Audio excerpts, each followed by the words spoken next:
1, leg 1, race 1 in your programme. This is the up to 500cc solo. We called it 251 to 500 because we've got a separate class for 250s. So we've seen those a little bit later on in race 10. But the format for the 500 solos is that they will qualify through 3 point scoring legs. We then find out who are the top point scorers. They will go into semi-finals, and then the top 6 will go into a straightforward first across the line final. So points are only being scored during the heats, and once you've scored enough points to get into semi-final, then it's the first 6 across the line go in the final, and we will get the winner at the end of the day. So, a very good lineup of riders in the afternoon. The first race is ready on the line.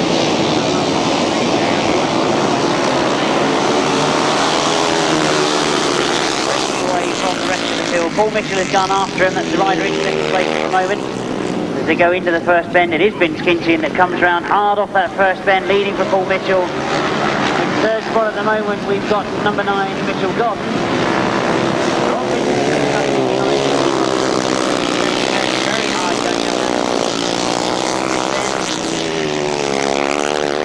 Vince Kinchin leading at the moment from Paul Mitchell. These two both rode yesterday, so they're very used to the circuit.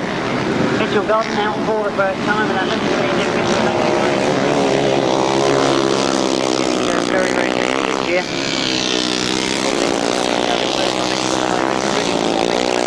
Getting away from the rest of the field as they come past me going into their last lap. Vince Kinchin was indeed our 500cc solo winner yesterday. Found the best line. Yesterday his worst problem was deciding what time. Starting the day right this morning with getting a win first time out. It's Vince Kinchin from Paul Mitchell in second place. Mitchell Godden hangs on to that third spot. Rob Vincent finishes in fourth. To 500cc solo open, a win for number 8 Vince Kinchin. In second place, number 29 Paul Mitchell. Third place, number 9 Mitchell Godden. Fourth place, number 77 Rob Vincent. Fifth place, number 3 Chris Tritton. Sixth place, 311. 7th place, 555, 8th place, 19, and the winning time, 113.77, 113.77 the time. On behalf of the riders, thank you, that is excellent. You said absolutely, it's got to be fair, 30 quid for the sidecar, let's have 30 quid for the solos. Very much appreciated, sir, and I hope all the solo riders can give you over in the pits that there is something worth going for if you're out in front on your own. We look to race 2, we stay with the same class, 251 to 500cc solo, heat 2 of course, on the first leg.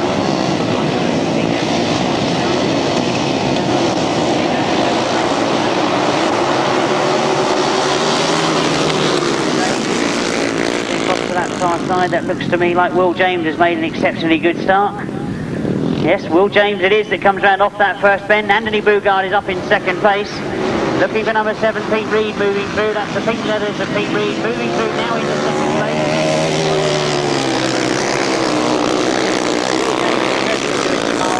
Yes, he's ridden in Germany and France over the weekend. It's great to see him here this afternoon though. And the flying cornersman looks to be on form. Pete Reed trying to close on him in second place. Anthony Boughourd now dropped back to 4th place. Number 49.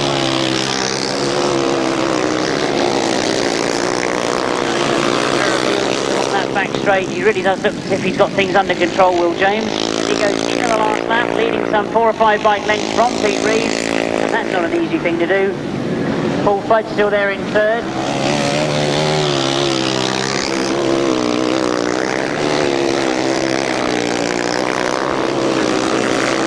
For the second day, knows the circuit well.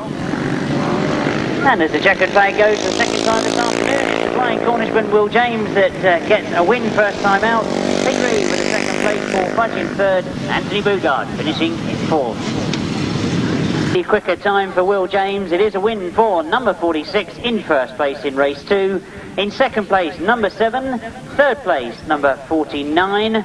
That, of course, was number 7, Pete Reed, and 49, Paul Fudge. Fourth place, number 2, Anthony Boughourd. Fifth place, number 38. Sixth place, 174. Seventh place, 27. Eighth place, 11. Ninth place, 1:22, and the winning time, 1:13.26 this time. 1:13.26. 46.7, 49.2, 38, 174, 27, 11, and 122.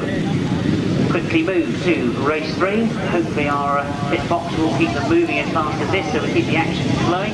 I've been advised to let you know that some of you probably have already been approached by our raffle ticket sellers. We will be running a raffle this afternoon. It's financial return. There's no prizes or anything. It's just, I shouldn't say that, sorry, no prizes, not just prizes, but they're money prizes as opposed to...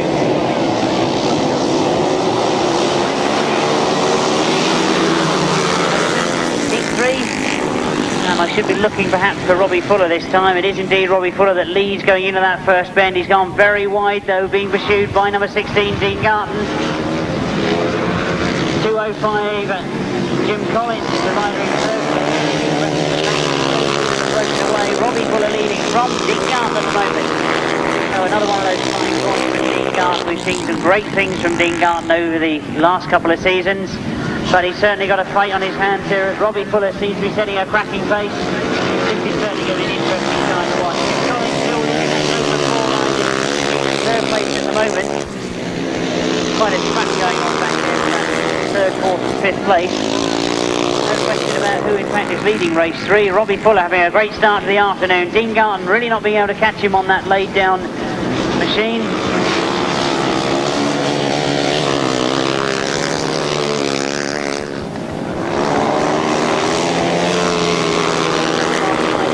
Cawtheray that's trying to get through into that third spot, but as the second flag goes, Robbie Fuller takes the win first time out. Dean Garton finishes in second. It's going to be a heck of a scrap to the line for this third place though. James Cawtheray it is that gets it, just from Jim Collins. And I think that's Henry Whitfield moving through for fifth place. He's fractionally faster than the other two winners we've had. A win for number 6 then, Robbie Fuller. In second place, number 16, Dean Garton. Third place, number 169, James Cawtheray. In fourth place, number 205, Jim Collins. Fifth place, number 125, Henry Whitfield. Sixth place, number 305. Seventh place, 155. Eighth place, 161. And the winning time, as I say, just fractionally faster, 112.75.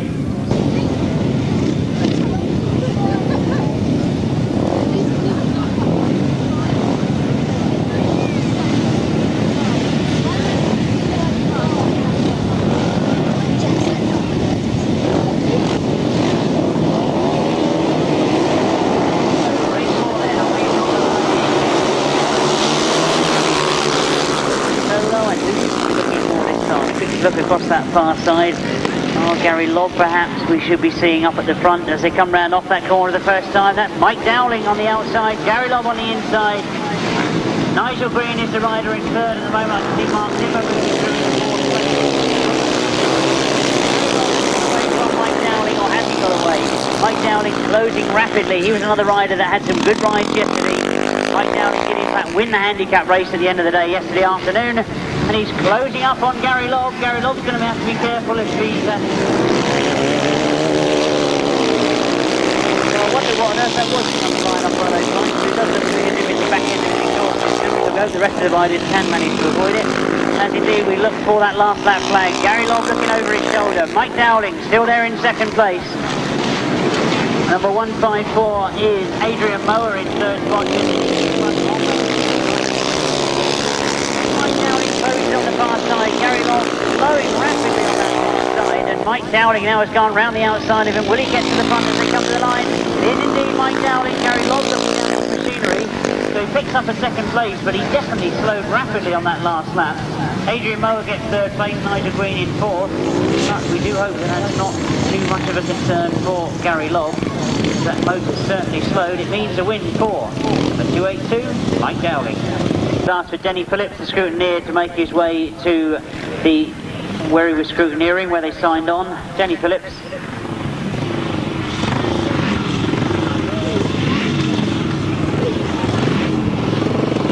The official result reads as 282 in first place, Mike Dowling. Second place, number 17, Gary Lobb. Third place, number 154, Adrian Mower. Fourth place, number 142, Nigel Green. Fifth place, number 47. Sixth place, number 87. Seventh place, number 33. 8th place 100, 9th place 187, 10th place 156, 11th place 80, 12th place 62, and the winning time 1:14.56. Very interesting racing. 7 on the line. We've laid the track wide enough for them, so I think we're in for some very exciting action. Looking at the first lineup, number 16, Mark Syrett and Rob Syrett had a ride here yesterday. Rob Wilson and Vince Jones, I know we're up at the intercentre. Pete Dyer and Chris Tyrrell, I'm told, had a good day yesterday. Phil Pittman with a change of passenger back to his old passenger Justin Westaway. And Dave Penfold for the first time, number 1, 2, 3, coming to the line. Shouldn't miss out number 30, Paul Johnson, shall I? Number 30, Paul Johnson, with a very experienced passenger, John Mitten. John Mitten, you won't recognise the name of. He stepped into the chair for Paul Johnson. So that's one that you certainly keep an eye on to see how that pairing works out.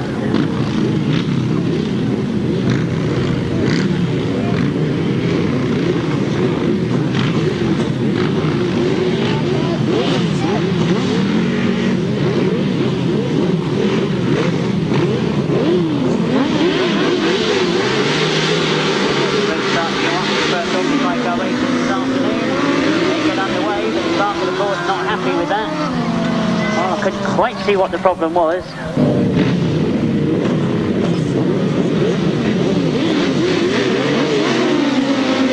away we go then with the start. Restart of this day of race 5, the first of the sidecars this afternoon. As we go into that first corner, looks like Phil Pittman's the outfit that's got there first. Rob Wilson goes through on the inside. That's Rob coming through in the second place, going after Phil Pittman and Justin Westaway.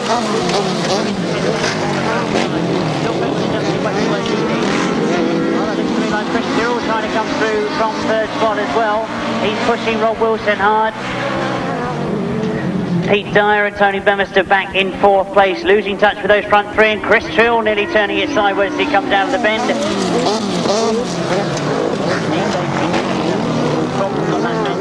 now rejoined the circuit. But Phil Pittman and Justin Westaway it is that have got away from them. As you can see, that Pete Dyer has pulled out, means that Paul Johnson moves through into fourth place. Dave Westaway now moved up into fifth. Phil Pittman and Justin Westaway to establish themselves in front. They'll get the last lap as they come out past this time. Still being pushed by Rob Wilson and Vince Jones. Chris Tyrrell and Alan Borley's not out of contention either in third spot. Oh, Paul Johnson and John Mitten still getting used to the pairing, I think. Using this as valuable experience. The first time that those two together. Go into the pit then for the last time. Phil Pittman and Justin Westaway that take the checkered flag, so a good ride from them for the first one this afternoon. Rob Wilson takes second, Chris Tyrrell takes third, and Paul Johnson finishing in fourth. 90, that is of course Phil Pittman and Justin Westaway. In second place, number 24, Rob Wilson and Vince Jones. Third place, number 69, Chris Tyrrell and Alan Borlace. Fourth place, number 30, Paul Johnson and John Mitten. Fifth place, number 1, 2, 3, Dave Penfold and Tony Hayford. The winning time, 1:24.92. 1:24.92. If you missed any of those, it was 90, 24, 69, 30 and 1, 2, 3. First leg, no Ken Lane of course, his place being taken by number 17, Dave Steer. Rob Wilson Jr. goes this time, Roy Fredbury, Mike Keith, John Bennett, John Hitchcock and Steve King. Started already probably on that start line though.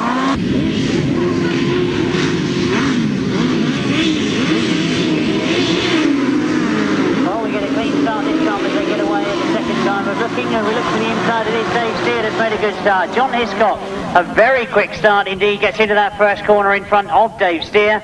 Sean Piddock moving up into third place, looking for that second, and it looks as if Dave Steer's got it as he goes along the inside of John Hiscock also. Well, John Hiscock, good ride in the afternoon. He'll be using the circuit.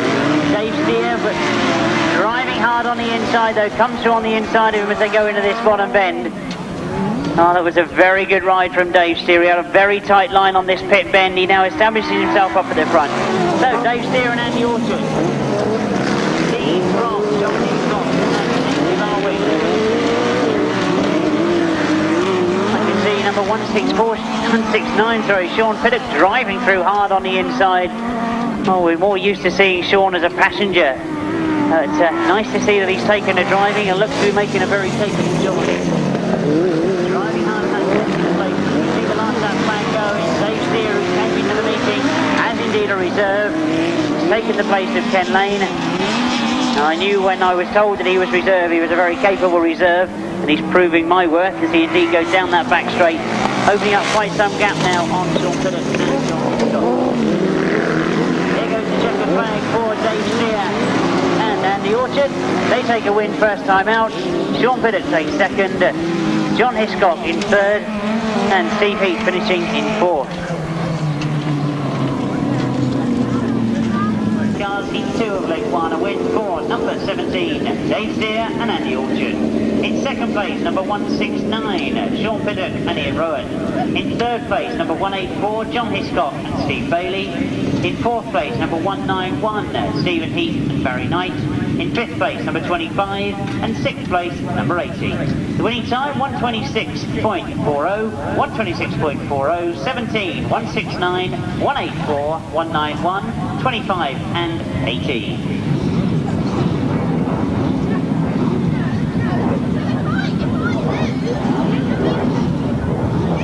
Well, as we move through to race 7, see only 4 outfits on the line. Our lap scorers are saying that's enough. Across that line, we've definitely got Rustling on the inside. It is Rustling and Paul Urich. Great to see Paul Urich back in the chair. Very, very quick return for Paul Urich. As they go to the front, it is Rustling and Paul Urich that lead going down that back straight. That looks like Shane Baker in second place at the moment, but he's under pressure for that second place.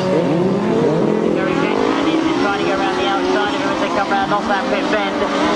Oh, a good scrap this between Shane Baker and Gary Jackson. Gary Jackson does get the better of it, or does he, going into that bend? Shane Baker holding a really tight line. Gary Jackson again goes to the outside. Down the back straight, he gets into second place, and he's looking to be closing on Rustling very quickly as well. Rustling and Paul Urich still leading from Gary Jackson in second place. Oh, Shane Baker, I can see turning away. He must be getting some of those stones thrown off the back wheel of the rider in front. But Gary Jackson driving around the outside, keeping clear of what's coming off the back wheel of Rustling. He's got a very quick line down that back straight. He's going to go for the wide line around Rustling on this pit bend. As they go into the last lap, Rustling's now wary of him being there, and he flies past him as they go past me. But again, Rustling holds a tight line. That's a good tight line that Rustling's getting on that bottom bend. But as they go down the back straight, you can see Rustling knew where Gary Jackson came from. He's moved out. Nobody's not coming past me this time. Another good corner from Rustling and Paul Urich as they come off that last bend and take the checkered flag. Gary Jackson and Kevin Williams, a brilliant ride from them, but they're going to have to be content with second place. Great to see Shane Baker back in action again. He finishes in third. Paul Urich. In second place, number 23, Gary Jackson and passenger Kevin Williams. Third place, number 39, Shane Baker and Clinton Martin. And fourth place, number 112, Rick Colvin and Matthew Dix. The winning time, 124.35. Full line up this time as we look to race 8. We've got Mick Cave, Tim Bennett, John Hunt, Roger Rees and Joe Moore. Rory McGuigan. It's a very close line-up as they come past me for the first time. It looks to be Roger Measer that's made the best of it though. As they get into that first bend, he's bunching them up as they get into that first bend. Mick Cave trying to come through. He's in third at the moment. Well, I was going to say he was in third. He's never able to come around the outside. Again, he gets very close in this pit bend. Roger Measer established himself in front. This is number 98. Joe Mogg that's got himself in a second. Mick Cave fighting to try and get through into that second place. He's holding third at the moment. But Roger Measer pulling away from those three. He's quite some scrap for that second place. Mick Cave again looking to the outside line of Joe Mogg. And there's problems for Roger Measer. Did I see the hand of Shane Lapham go up into the air? I indeed did. As Roger Measer has got problems. He's still continuing to keep going though. He shuts out Mick Cave. Well, it looks as if he's got a puncher in the back wheel, so Roger Measer doing well to keep going. That backside does look completely flat. Oh, a great shame to see this so early in the afternoon for Roger Measer. But Joe Mogg takes full advantage of it and starts to pull away from Mick Cave. You can see Roger Measer fighting every inch of the way. Shane Lapham doing as much as he possibly can to keep that outfit straight line, but he's not completely flat tyre. Tim Bennett seems that the problem to Roger Meter. Joe Mogg takes the win. Mick Kay finishes in second. I'm anxiously looking to see what it's third for. Tim Bennett just sneaks past Roger Meter as they cross the line. Oh, what a great shame for the first outing for Roger Meter. But I'm sure he will get another tyre quickly on and make up for it later in the racing. And to be a win for number 98, Joe Mogg and Chris Bird. In second place, number 5, Mick Cave and Mick Stace. Third place, number 127, Rory McGuigan and Aaron Berry. Fourth place, number 112, Rick Colvin and Matthew Dix. I thought they went out in the race before. And that could be interesting. In fifth place, number 51, Roger Meester. Sixth place, 33. And the winning time, 129.08. 33, not 33. We were on the understanding that 33 was a non-starter, so my apologies there. That would be 133. And a request to the crew of Jeff Sims and John Stanley. It was obviously difficult for the lap scorers to see the one. Originally, whether you can make it a bit clearer, it would be appreciated.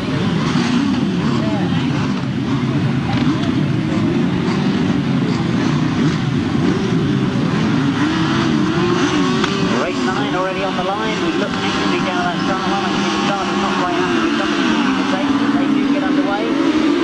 They come past me for the first time. I'm looking for Ivan Matthews and Neville Penfold. It's those two that break, followed by John Halsley into that first bend.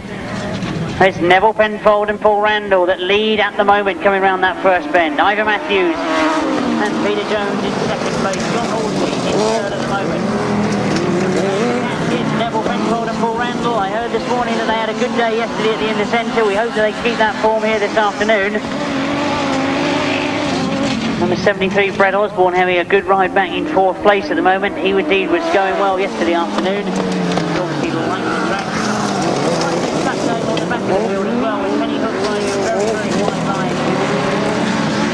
Might be some of you out there that have never been to a bar track before, and you might be slightly amazed to see that number 134 is an all-female crew of Penny Hook and Jane McLaren. And they certainly take no prisoners at all. They're getting faster and faster as their experience grows. But as we go into the last lap, Paul Randall looking over his shoulder. He knows that the place to be on a track like this is out in front. And he certainly has opened up quite a gap on Ivan Matthews and Peter Jones. I'm quite surprised to see the gap that's actually opened up between second and third as well. John Halsey has slipped a long way back, but the checker flag goes for Neville Penfold. Ivan Matthews gets second. John Halsey gets third, and Brett Osborne finishes in fourth. Now, who's going to win this scrap for fifth place? It is Penny Hook and Jane McLaren.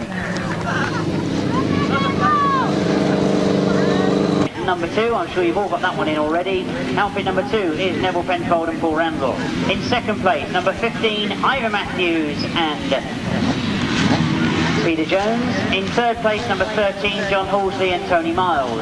Fourth place, number 73, Brett Osborne and Matt Sleep. Fifth place, number 134. Sixth place, number 61, and the winning time 124.94. 124. We'll grab on speed later on today to find out. We turn our attention in the meantime to the 250cc class. Very pleased to see when the entry started coming into the 250. We have got a very good line-up of 250 riders here this afternoon.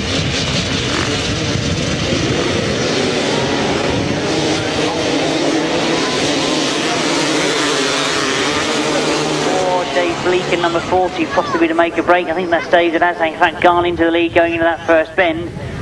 As they come round past me for the first time, it is Dave Bleakin that leads from number 75, who is Lee Street. Oh, Lee Street, the rider from the Gallup. Dave Bleakin a hard time. See, they close up going into that top bend in second time. Dave Bleakin still leading, and Lee Street breathing down his exhaust pipe as they come past me. Syrett having a go as well. He's the rider in third place at the moment, and as I say, he's in third, he's coming in second place.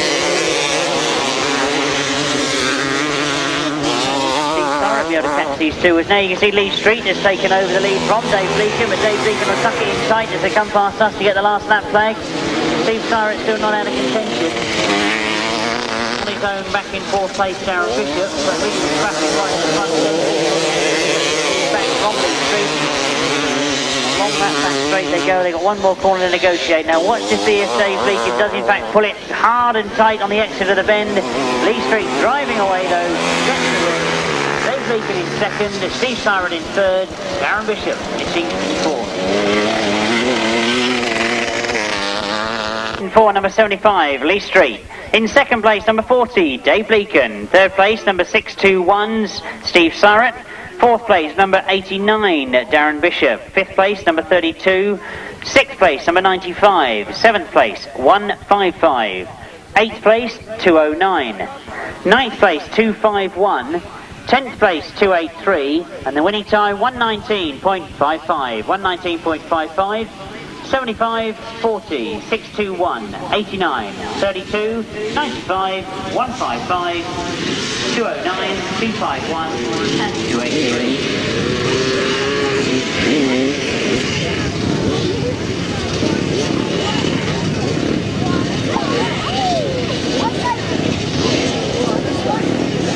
Well, amongst all the many messages that I've been given this afternoon, I've been given a couple of birthdays, so I will say quickly happy birthday to Mark Leslie, 15 yesterday. Many thanks to Dan, Darren, thank you.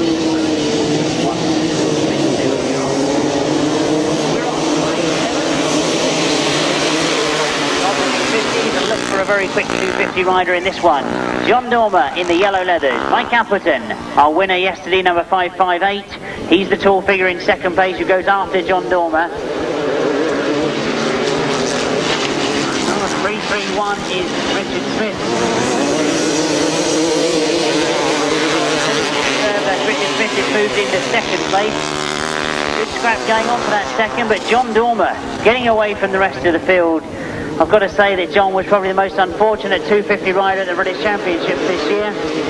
He unfortunately fell in his first ride, was the cause of the stoppage of the race. It wasn't that.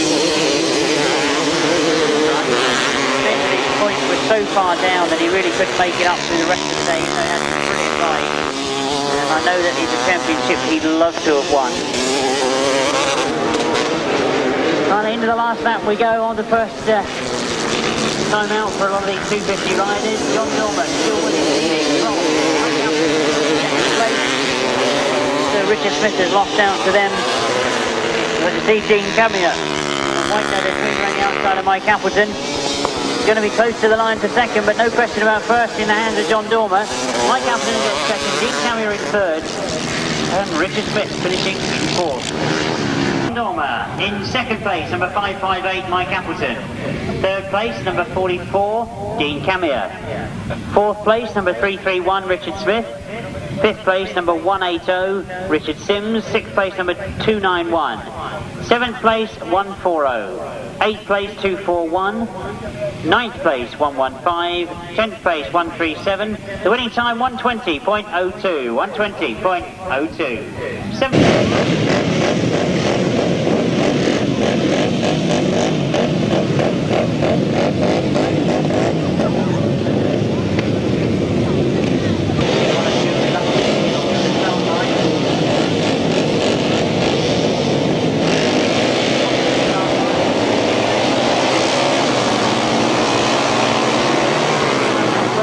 For the first time. Well, that does look to me to be one of the penfolds that's got to the front, but now I've got to quickly pick up those numbers that come round past me for the first time. It is indeed 108 followed by 24, and of course number 2, Bill Penfold on the inside. He will be challenging for the lead in a few moments. Bob Miles and Liam Chivers who've got to the front. Oh, Liam, a very, very experienced passenger. Obviously, Bob Miles enjoying the fact that Liam's riding for him this afternoon. Number 24, Tommy Penfold and Kevin Bovish are very, very quick indeed. Number 188, Terry Paschal in third place. The shoes by number 2, Bill Penfold. Problem for Bill Penfold in that pit bend. But no problem for Bob Miles and Liam Chivers as they come round off that top bend for the second time. Going into the last lap as they come by me. Tommy Penfold and Kevin Bovis still there in second. Number 188, Terry Paschal, he's looking for that inside line.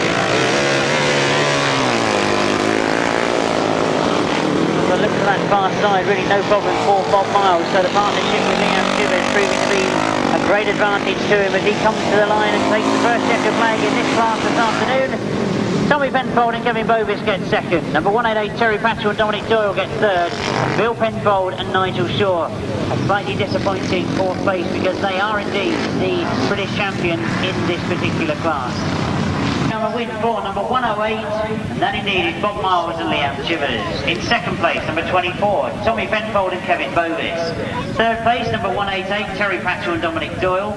Fourth place, number 2, Bill Penfold and Nigel Shaw. Fifth place, number 251, John Arnott and Tony Doyle. In sixth place, number 23. Seventh place, number 151, and the winning time 1:21.82.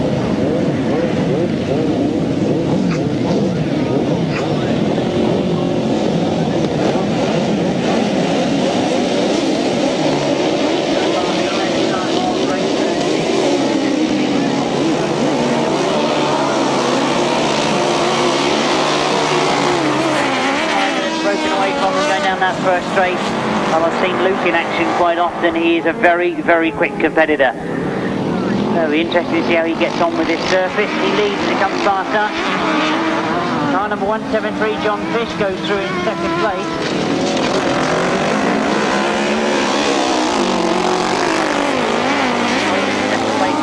He knows that Luke is very, very quick at the moment, so he'll be going after him as strong as he possibly can, but he knows it's going to be quite a challenge to catch Luke Patchell and Julian Browning. But John Fish is there in second place. He's not trying to pursue that.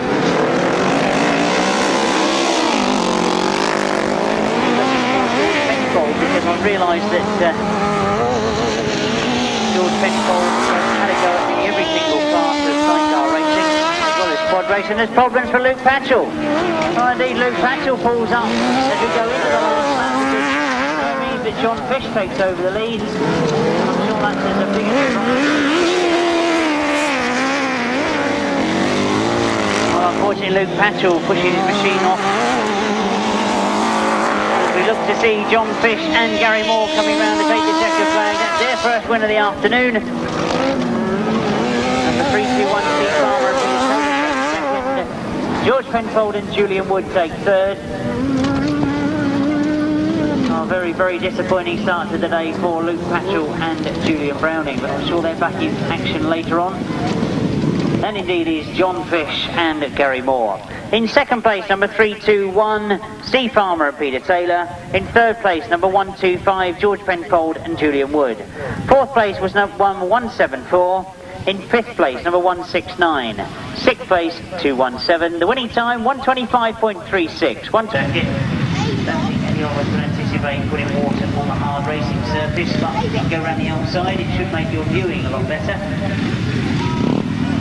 The chance we get some of these adverts out of the way, isn't it? Because we're going to be a couple of minutes before that. He had a win first time out. Anthony Boughourd had a good ride as well in his first outing. Adrian Mower was up well up Dowling. Third place for Adrian Mower. It was behind by Dowling and Gary Lobb.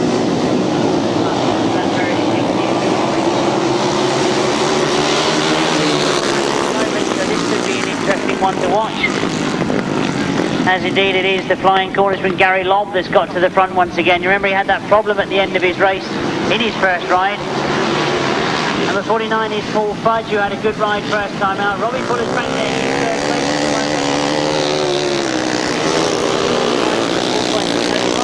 Come through on the inside again. Now Robbie Fuller goes in second place, and he'll be going after Gary Lobb, and that's asking a lot because Gary Lobb has certainly opened up quite a gap. Indeed, Robbie Fuller's still got to win this fight between him and Paul Fudge for second place before he goes after Gary Lobb. Boughourd is flying up. As they go down that back straight. Oh, Gary Lobb certainly looks to have recovered from his mechanical problems he suffered in that first race.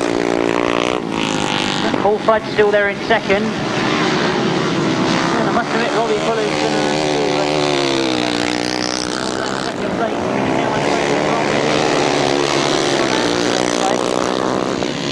Where the action certainly seems to be. As the checkered flag goes out, it is Gary Lobb that gets a win. So that's a second and a win for Gary Lobb. Paul Fudge gets that second place, and Robbie Fuller Fuller does manage to hang on to third. Anthony Boughourd finishing in fourth. Fourth, number 17, Gary Lobb. In second place, number 49, Fudge. In third place, number 6, Robbie Fuller. Fourth place, number 2, Anthony Boughourd. Fifth place, number 154, Adrian Mower. Sixth place, number 161. In seventh place, number 155. And the winning time, 1:15.21. 1:15.21 the time. Well, if Rustling and Cawtheray can hear me in the pits, I've got a little bit of request to make of you. I'm going to embarrass you into it because there's lots of people listening to what I'm going to say now. But we very kindly had some people paint the posts out here. You might see that all the inside posts after we put them in were very nicely painted white. Well, we found out that they are actually fans of Rustling and Cawtheray. So Russell, during the interval or something, if you could actually come up and see me, I'd like to introduce you to two very nice, unlike young females who very kindly painted all the posts for us. The way that they say essentially what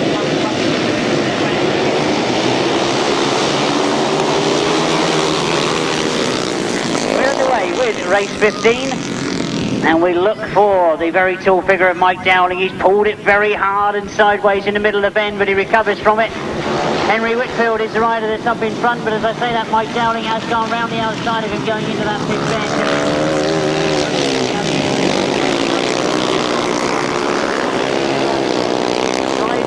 The drive he was getting from this ground. That seems to be finding some, doesn't he? He's all over the place in the middle of the bend, but he does recover from it going down the straight. Paul Mitchell has moved up into second place. Henry Whitfield back in third under pressure from James Cawtheray.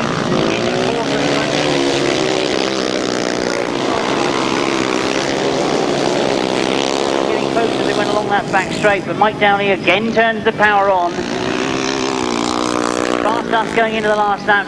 Paul Mitchell it is, that's still there in second. Henry Whitfield and James Cawtheray almost together. Jim Collins number 205.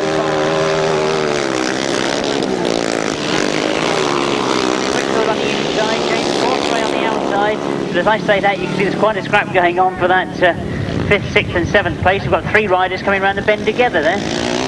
Mike Dowling takes another win. Paul Mitchell gets second, Henry Whitfield wins that battle for third, and it was Mike Courage that won that battle for the 5th, 6th and 7th place. But a tremendous ride once again from Mike Dowling.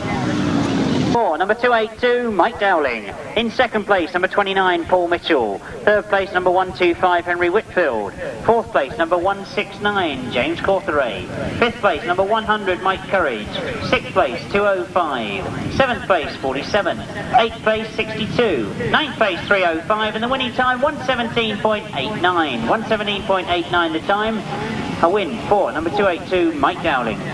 That was very, very kind. I would say a personal thank you for supporting the sport to Ian and Irene. And all thanks for doing that one.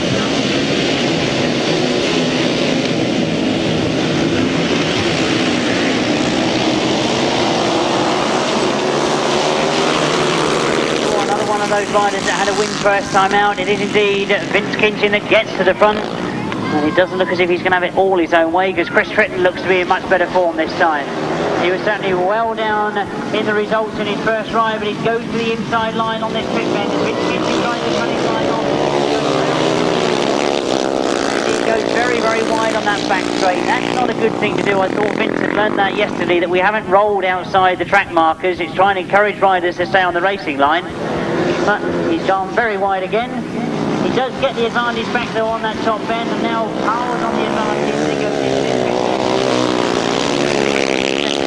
losing a little bit on Vince Kinchin out in front of him. No problems for Mark Dimmer as he goes past us, coasting his way back to the pits. But no problems for Vince Kinchin.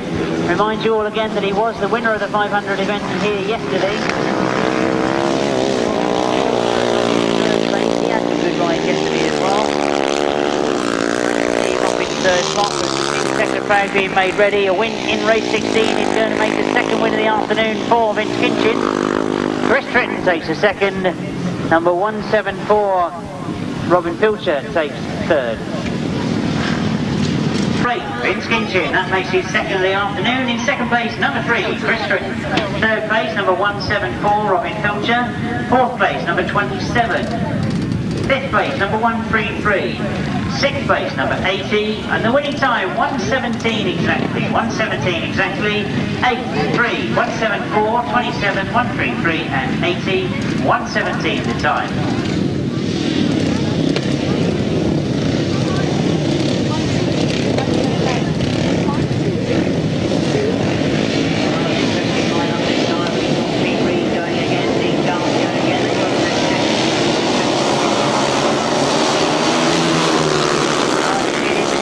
That have got away. Will James is in the yellow leathers going to the front. Dean Garton in the white and green. He goes very, very wide. We've also lost another one of our riders on that top bend, but that doesn't worry the rest of the field as they go past me. Pete Reid is up in third place at the moment.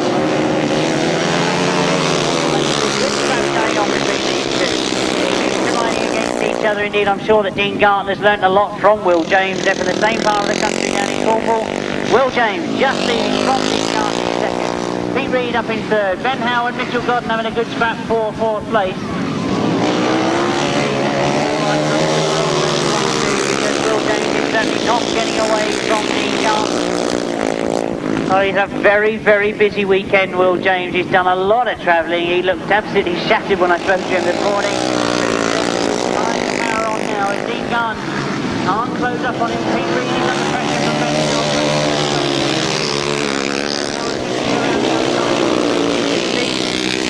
Into third place. Mitchell Godden has lost contact with those two a little bit, but as we go to the checkered flag, it's another win for Will James.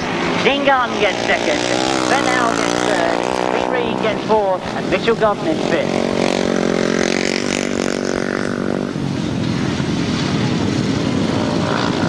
Very quick time for the winner, number 46, Will James. It's not as quick as his time in his first ride. He still holds the fastest time of the day. In second place, number 16, Dean Garton. In third place, number 87, Ben Howe. Fourth place, number 7, Pete Reid. Fifth place, number 9, Mitchell Godden. Sixth place, number 142, Nigel Green. Seventh place, number 77, Rob Vincent. Eighth place, number 555. Ninth place, number 122, and the winning time 1:14.73. So it's still very quick, but not quite as quick as his first ride. It's back to the right-hand sidecar event. Looking at this lineup, of course, we've got Gary Jackson going in this one, and Roger Misa. Roger Misa having that disastrous first ride where he got a puncture, and look to see whether he can make up for it this time. Well, they don't seem very keen to get to the start line, do they?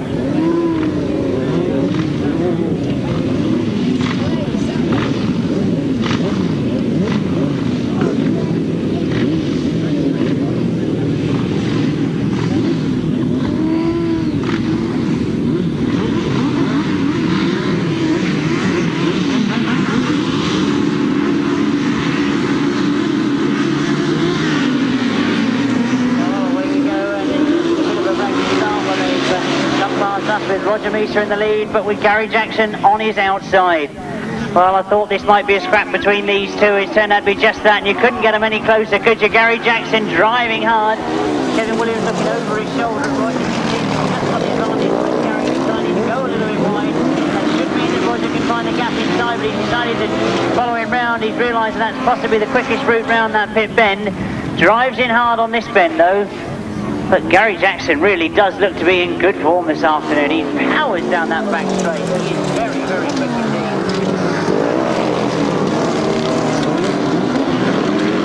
Again, he comes past us leading from Roger Misa. John Hiscock is the rider that's gone up into third. Paul Johnson up in fourth at the moment. And Mike Keane back in fifth. But there's no question about who's winning this one. Gary Jackson is tremendous. To go, and as Gary Jackson powers on past us, Roger Misa still there in contention, but he's not able to catch Gary Jackson at the moment. John Hiscock still in third. It gets close again up on that far side, but Gary Jackson looks so quick down that back straight. He comes into this the last time, and he keeps the second flag this time. That's his first win of the afternoon, but a win and a second keeps him right up there in contention. Roger Misa gets second, John Hiscock in third, and Paul Mitchell in fourth. Confirmed it looked very quick. Indeed, it turned out to be the quickest of the afternoon so far. A win for Gary Jackson, number 23 in race 18. In second place, number 51, Roger Meesa and Shane Lapham. In third place, number 184, John Hiscock and Steve Bailey. Fourth place, number 30, Paul Johnson and John Mitten. And fifth place, number 80. Sixth place, number 61. The winning time, as I say, the fastest of the afternoon so far, 1:23.51.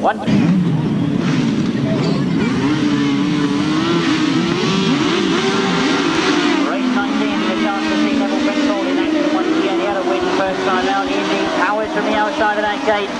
Oh, he's got Phil Pittman on the inside of him. He had a win first time as well. Joe Mogg very close up to Phil Pittman, but it is Neville Penfold and Paul Randall that get away. Howard down that back straight. They do look to be in very good form at the moment. Oh, Joe Mogg's done a very clever drive into that pit bend. He's gone underneath Phil Pittman. Oh, Chris Tyrrell trying to get around the outside of Phil Pittman as well, back in that third place. And Chris Tyrrell going the outside line and getting into third place. Desperately trying to close up on Joe Mogg in second.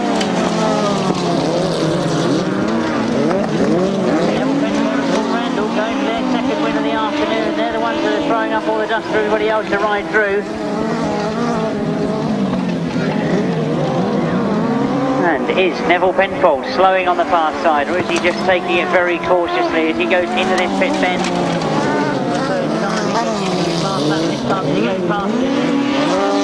Joe Mogg had a very good ride first time out. Ian Chris Berg holding second at the moment in front of Chris Tyrrell. Phil Pittman seems to have lost it from when he won that first race earlier on this afternoon. And I would question whether Chris Tyrrell can actually catch Joe Mogg, because he's closed right up on him, looking for that second place. But Neville Penfold and Paul Randall take the checker flag. That's their second of the afternoon. Joe Mogg hangs on to that second place, but Chris Tyrrell gets third. Phil Pittman finishes fourth. Number 2, Neville Penfold and Paul Randall. In second place, number 98, Joe Mogg and Chris Berg. In third place, number 69, Chris Tyrrell and Alan Borlace. In fourth place, number 90, Phil Pittman and Justin Westerway. Fifth place, number 73, Brett Osborne and Matt Sleep. The winning time, 1:26.85, 1:26.85.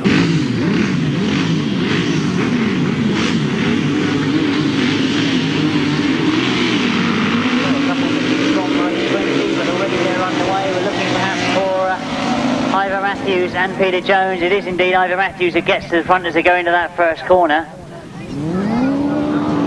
Looks as if we've got problems for another one of our outfits as well, going to the inside.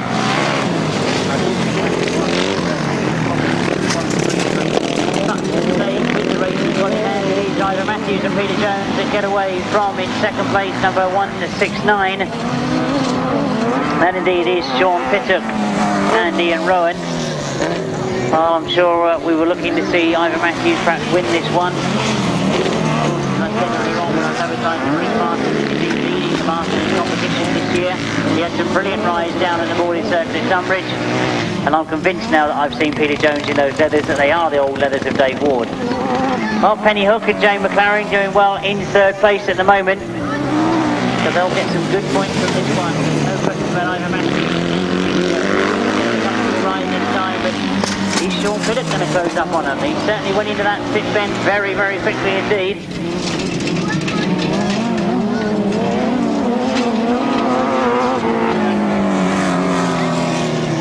Well, as we look to see them go down that back straight, it's going to be a as indeed he comes round behind number 133 Jeff Sims. Ivor Matthews takes the win. Sean Pittock and Ian Rowan take second, and we wait quite some time for Penny Hook and Jane McLaren to take a good third place. It's Ivor Matthews and Peter Jones. In second place, number 169, Sean Pittock and Ian Rowan. In third place, number 134, Penny Hook and Jane McLaren. And fourth place, number 133, Jeff Sims and John Stanley. The winning time, 1:28.21, 1:28.21 the time.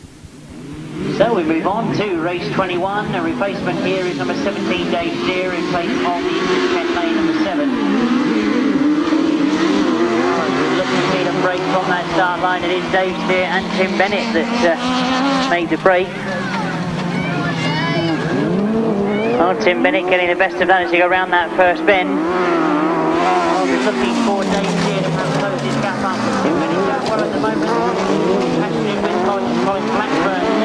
Afternoon, passenger for Tim Bennett. Dave Steer and Andy Orchard going well in second place. They had a good result first time out, so I'll be looking for them to perhaps close the gap.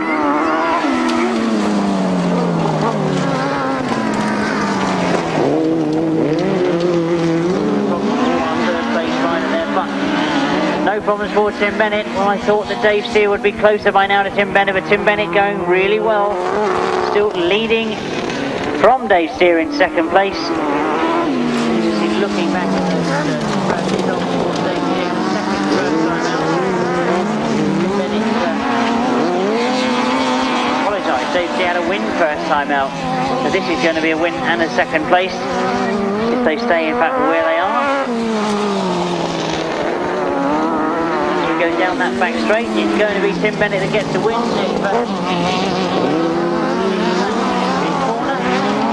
One checkered flag being made ready for him. It is indeed Tim Bennett and passenger Colin Blackburn that beat Dave Steer and Andy Orchard.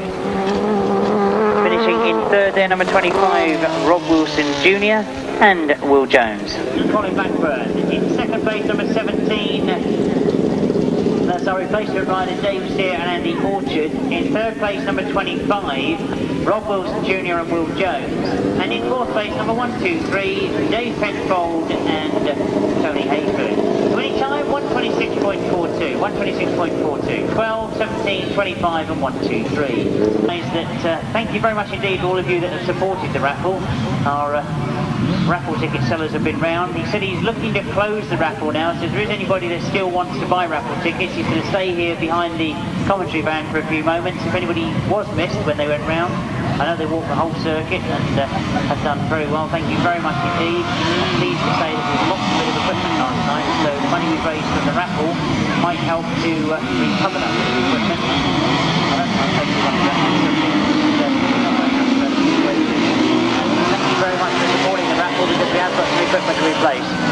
Right, as we look to the race 22, and disappointing to see that Rustling has missed the start on this one. He's a long way back, but there's a great race going on up the front because Rob Wilson has done well. Look at those outfits together back in third place. John Halsey is up in third at the moment. Anything can happen. We've got Rory McGuigan fighting with Mick Cave back there, number 127 and number 5. John Halsey is in third, but Shane Baker goes after Rob Wilson. There's problems for Rob Wilson on the far side. Rob Wilson and Vince Jones pull out with problems on that far side. It means it's Shane Baker and Mr. Martin they go to lead. Great to see this pair back in the racing circles again. John Halsey and Tony Miles in second place. Mick Cave and Mick Stace holding third place now. They look to have got the beating of Rory McGuigan, but as I say, that Rory closes up. And I can only assume that it was problems for Russell.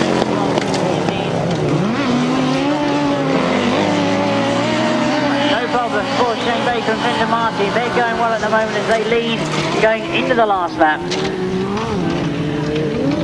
Around that top bend, they go down the back straight. I'm anxiously looking to see what the problems were for Rob Wilson.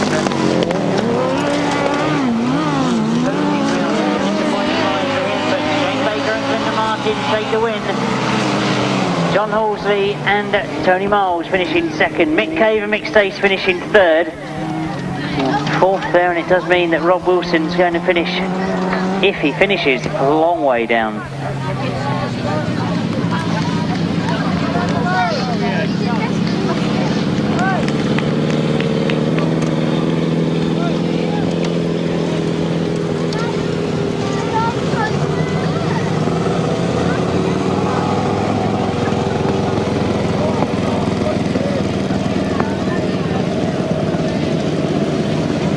Race 22, a win for Alpine number 39, and that's Shane Baker and Vincent Martin. In second place, number 13, John Halsey and Tony Miles. Third place, number 5, Mick Cave and Mick Stace.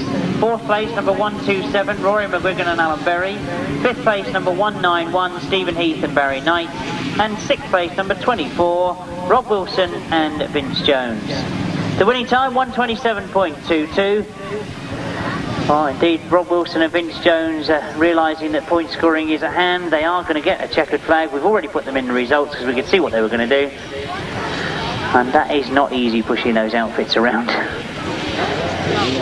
And we hope by the fact that they've realised they need to get a finishing point, that it's nothing too serious, that they can get it repaired for the next ride. I wanted to say earlier on, in days like this, I realise when things seem like it's raining.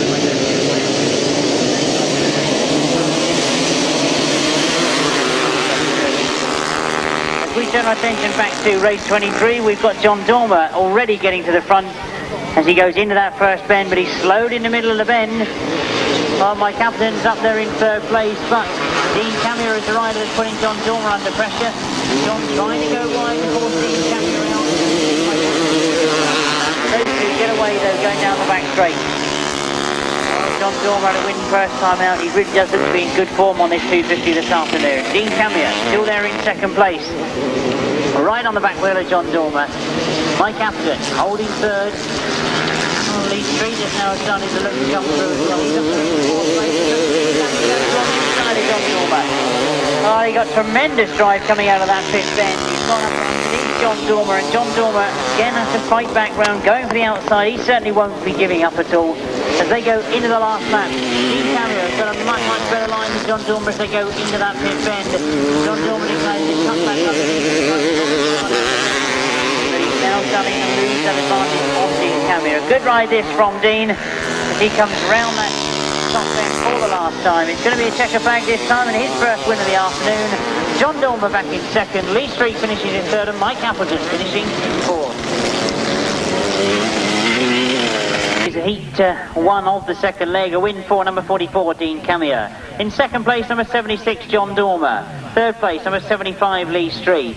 Fourth place number 558 Mike Appleton. Fifth place 180 Richard Sims. Sixth place number 241 Jeff Urban. Seventh place 115. Eighth place 283 and ninth place 155. The winning time 119.35.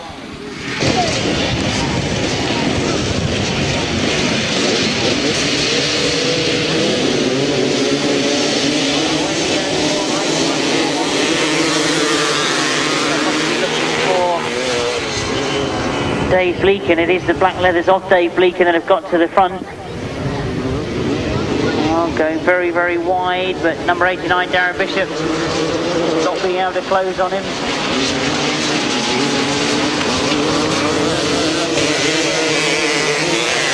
Very wide.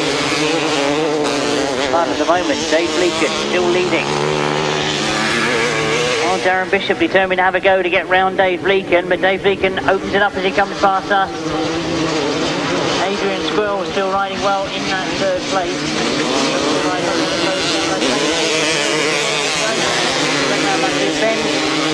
Looking to close now. He looks very much quicker round the bends, Adrian Squirrel. He's losing momentum a little bit coming along the straight, but he does look very quick coming out of the bend. One more lap to go for Dave Bleakin.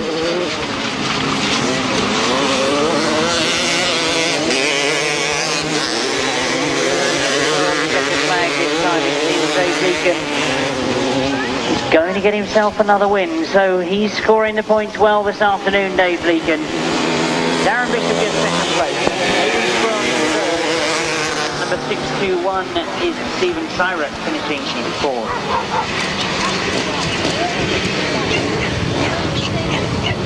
Number 40, Dave Bleakin. In second place, number 89, Darren Bishop. In third place, number 32, Adrian Squirrel. In fourth place, number 621, Steve Syrett. Fifth place, number 140. Sixth place, number 331.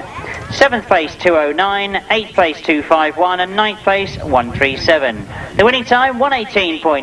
118.04. It was 40, 89, 32, 621, 140, 331, 209, 251 and 137. The winning time, 118.04.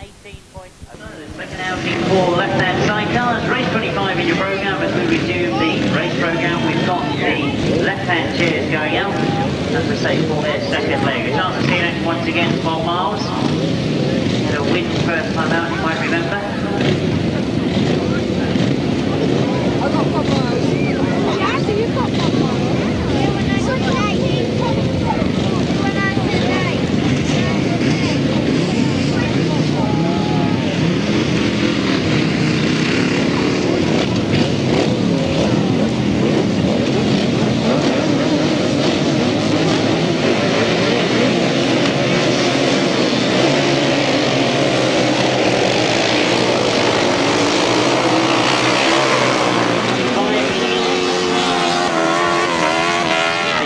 for Bob Miles, but it doesn't look to me like it's Bob that's got to the front this time. Now as they come round past me, indeed it is Bob Miles that's got to the front, followed by number 321, Steve Farmer.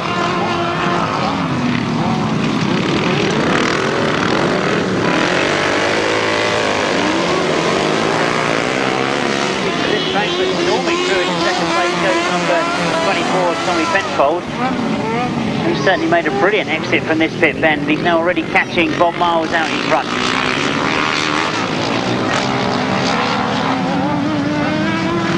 Steve Farmer still there in third place, but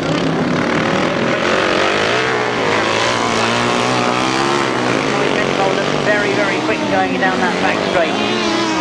But obviously the partnership of Bob Miles and Liam Chivers proving to be very, very strong this afternoon. They go into their last lap, leading from number 24, Tommy Penfold, and number 321, Steve Farmer and Pete Berger. Bob Miles making sure of a second win. Off that top bend for the last time in this race. Puts his head down behind the handlebars. It is Bob Miles that wins. Tommy Penfold in second place. Steve Farmer in third place. And number 169, Bernie Townsend, finishing in fourth. Miles and passenger Liam Chivers. In second place, number 24, Tommy Penfold and Kevin Bovis. Third place, number 321, Steve Farmer and Peter Taylor. And fourth place, number 169, Bernie Townsend and Martin Goodell. Fifth place 125 and sixth place number 151. The winning time 131.63, 131.63 the time.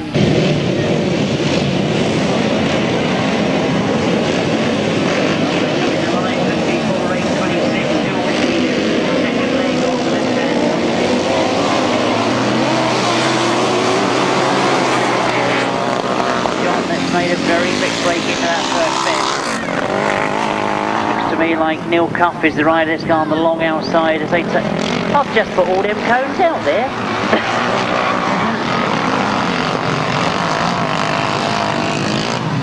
I suppose I can't blame the riders at all because the passenger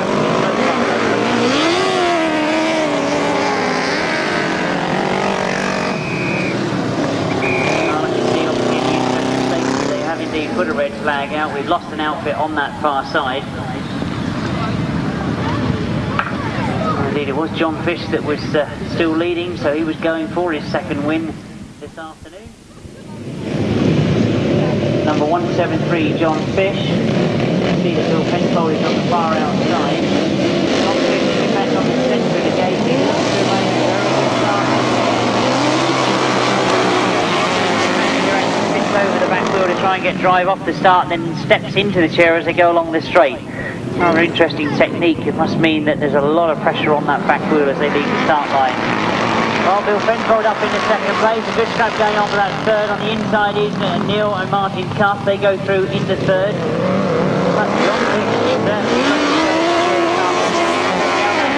getting away just from Bill Penfold in second place. As they come round off that top bend, you can see that John Fish really does look to be in good form this afternoon. Bill Penfold still in second, Neil Cuff up in third. Number 23, Billy Penfold. That looks as if it's going to change. There's a change to that fourth place. But still, Bill Penfold hasn't been able to close the gap on the flying John Fish at the moment. One more lap to go then for John Fish.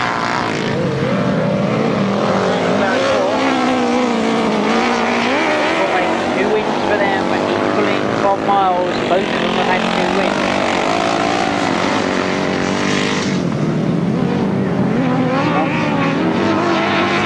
Well, the checker flag goes for John Fish. Bill Penfold finishes in second, Neil Cuff in third. And I very sneakily had a look over the page because I just wondered, would Bob Miles and John Fish meet each other? And they do indeed in race 39. So that one's certainly going to be interesting because obviously both those crews on the same number of points at the moment. Number 173, John Fish and Gary Moore. In second place, number 2, Bill Penfold and Nigel Shaw. In third place, number 126, Neil Cuff and Martin Cuff. In 4th place, number 251, John Arnott and Tony Doyle. And in 5th place, number 23. The winning time, 1:24.87, 1:73.2, 1:26, 2:51 and 23. The race plays out.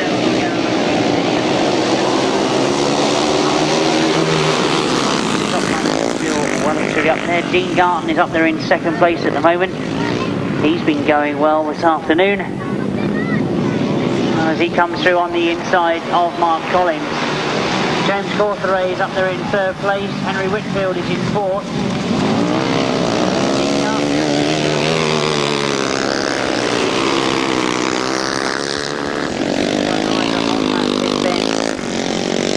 Garton really starting now to take command of the race. He's pulled up a big gap in front of Mark Collins. Henry Whitfield and James Cawtheray having a good ride in that battle for 3rd place. Henry Whitfield looks to have got the better on that stop bench.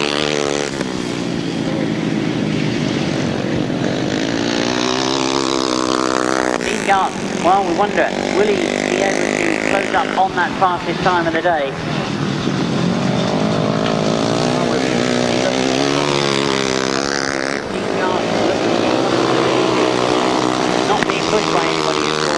Can make the difference, but he does look to be out there on his own enjoying the ride, so we'll anxiously watch the time as he takes the win. In the semi-final, Mark Collins gets 2nd, Henry Whitfield gets 3rd, and James Cawtheray gets 4th.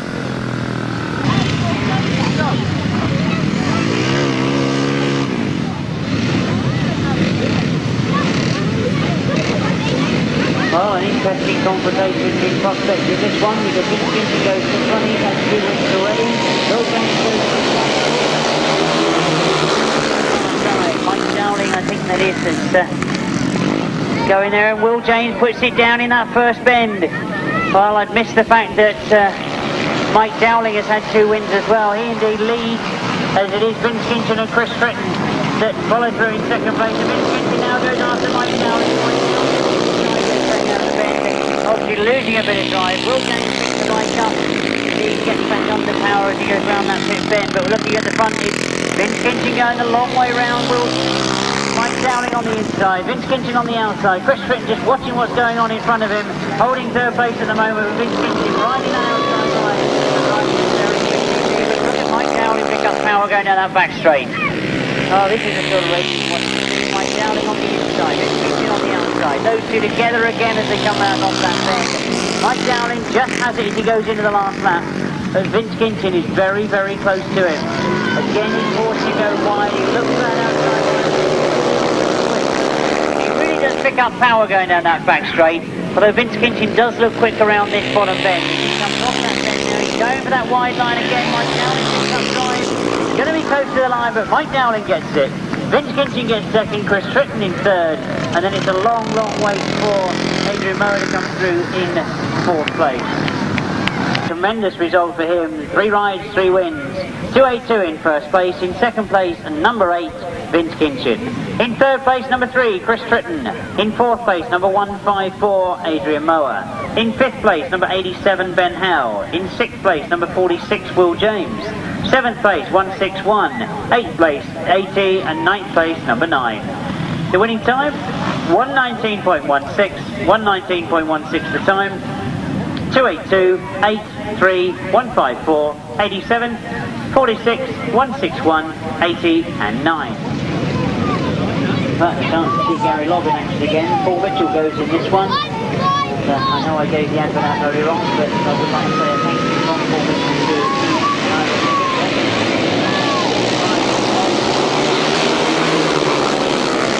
Great, down the road. Indeed, we're fortunate enough to get a bit of sponsorship from him, so we hope he goes well in this one. He indeed comes through the middle. Gary Lobb in 2nd place at the moment to number 47, Jason Hilliard.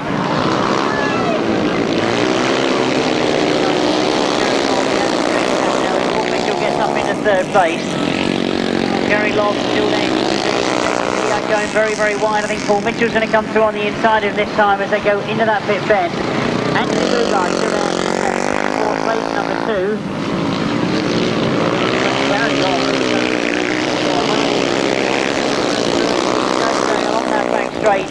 now ask whether he can close the gap on Gary Lobb, because Gary does look to be great form this afternoon. Into the last lap, leading from Paul Mitchell. Jason Hilliard has hung on to that third place. Anthony Boughourd is still there in fourth.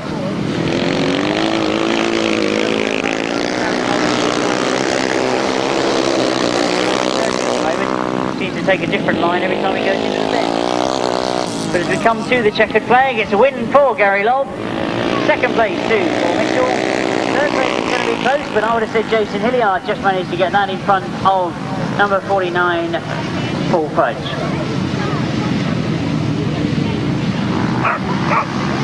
Second place, number 29, Paul Mitchell. Third place, number 47, Jason Hilliard. Fourth place, number 49, Paul Fudge. Fifth place, number 77, Rob Vincent, and sixth place, number 2.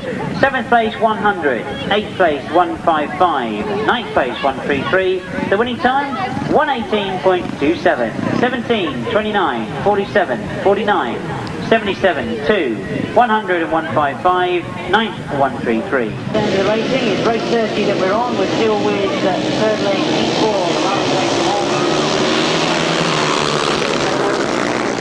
Robbie Fuller this time, and it's Robbie Fuller that gets in front as he goes into that first bend. Now we were expecting good things to Robbie this afternoon.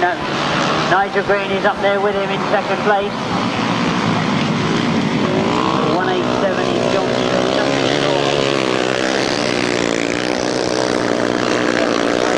Another job to stay with Robbie Fuller. He does look as if he's got the measure of this circuit. Comes down past us for the second time, really looking to be getting faster as the day goes on.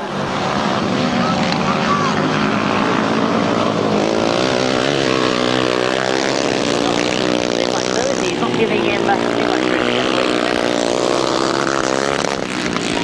One more lap to go for Robbie Fuller. Nigel Green still there in second place. Justin Shaw has hung on to that third place. In fact, it's pulled away a little bit from number 174, Robbie Pilcher. So down the main straight one more time. Into the top corner. Divided. The checkered flag goes, and Robbie Fuller's second of the afternoon. I think that does indeed guarantee him a place in the semi-final. Nigel Green finishes in second, number 142, and 187 in third is Justin Shaw. A win for number 6, Robbie Fuller. In second place, number 142, Nigel Green. Third place, number 187, Justin Shaw. Fourth place, number 174, Robin Pilcher. And fifth place, number 27. Sixth place, number 11. The winning time, 116.28. 116.28.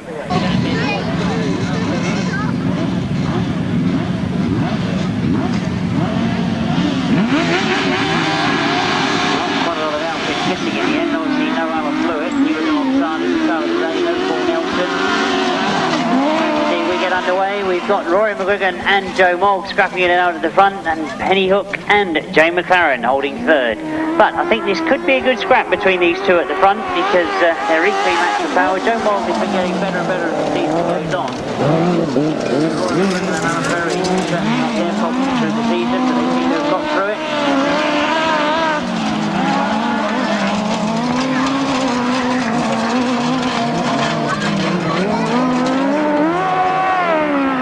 Might work out what all the noise is off of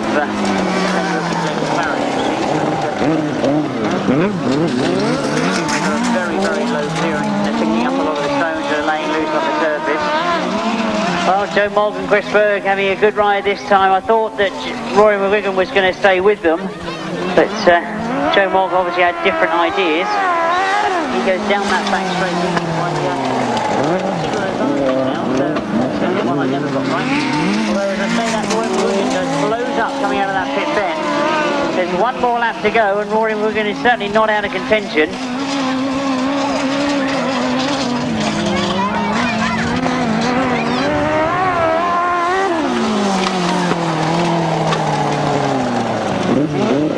Around that last bend for the last time, and it does look as if Joe Mogg will turn up to hang on to it. He gets another win.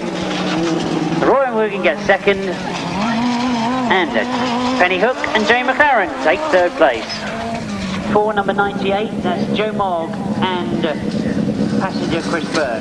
In second place, number 127, Rory Wigan and Alan Berry. Third place, number 134, Penny Hook and Jane McLaren. The winning time, 129.24. Been claimed. The one that hasn't is Blue 103. Oh, I've still got that one here. Blue 103. You've got that ticket. There is a prize sitting here for you. The other three I understand have been claimed. Well done to the one of them. As we get underway, we're expecting a good one this time. It is Tim Bennett has made a cracking start. It goes into that first bend, and all three of them come together as they get round that first bend. Neville Penfold leading from Shane Baker, or is he? No, Tim Bennett goes back round the outside. Great afternoon here this afternoon. He's gone very, very wide once again as Neville Penfold comes through on the inside of him.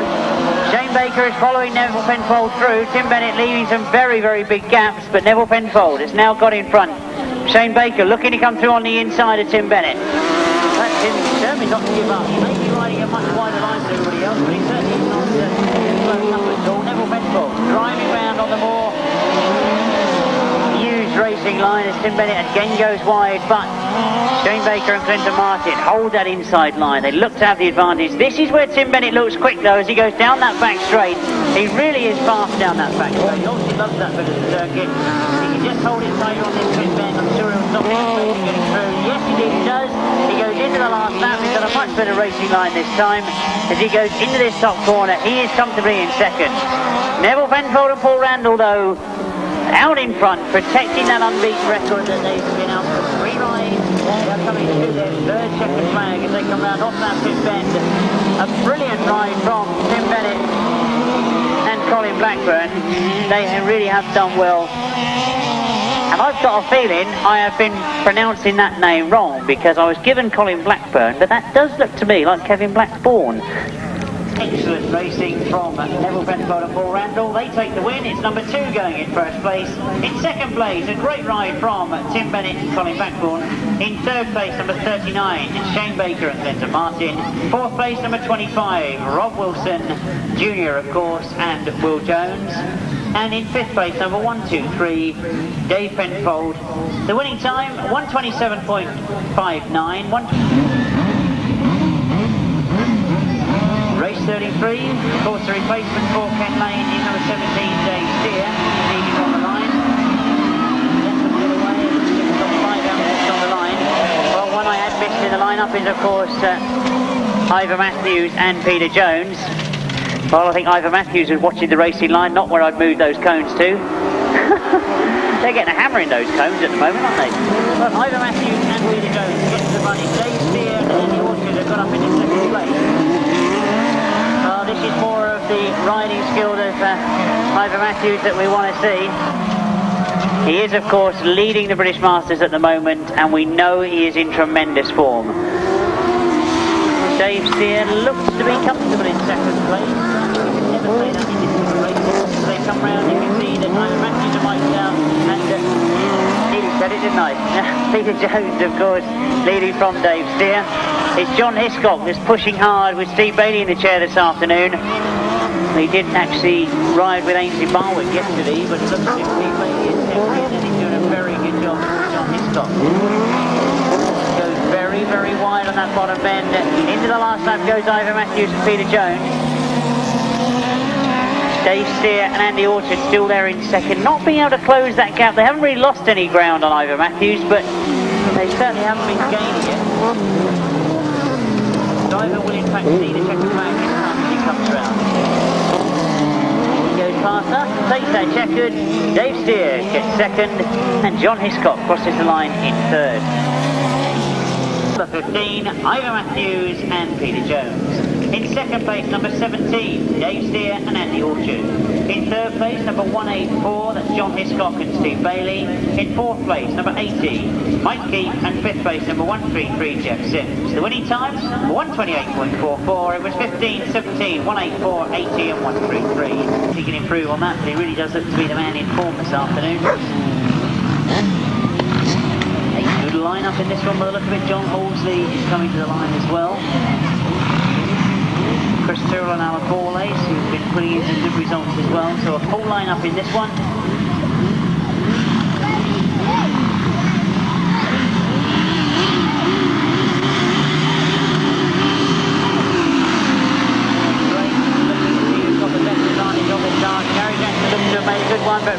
has made a better one. As they go into that first corner, it is Rob Wilson and Vince Jones that get to the front. So now we've got to see what Gary Jackson can do, because he's got Rob Wilson in front of him. As I say, he has got the fastest time of the day, and we know he's quick on that fast side of the circuit. But Rob Wilson needs to make up for that disastrous second ride, where he had mechanical problems and dropped from the front almost to the back. Well, Gary Jackson moves through very, very smoothly indeed. And Kevin Williams was just casually looking over his shoulder as they went past Rob Wilson. Well, he really does look to be the man on form this afternoon, Gary Jackson. Comes round that pit bend, he's got a peculiar sound to it, his engine that he uses. But it certainly does motor. Chris Tyrrell going well in third place, he's got up in front of John Halsey. Paul Johnson is up there with John Halsey. John Mitten, of course, riding for Paul Johnson.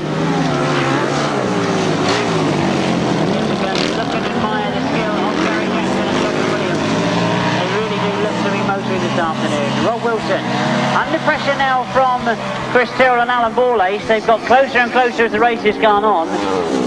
They lose it a little bit down that back straight, but they really are cornering well, Chris Tyrrell and Alan Borlace. Very, very quick on the bend. Another win for Gary Jackson.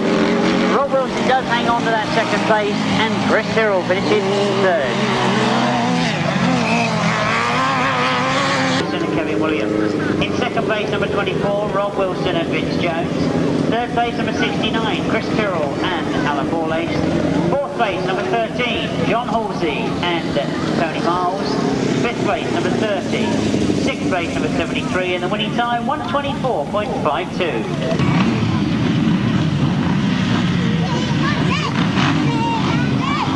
Well, the last of the leg scoring rides in the 1000cc sidecars. Race 35, it's time to see an action again. Roger Meester, Mick Cave. Looking better at the start, looking anxiously for Roger Meester, and I'm disappointed to say that Roger Meester is right at the back of the field, so this one could be interesting. He's got a lot of work to do, he completely missed that start. He's got Mick Cave in front of him.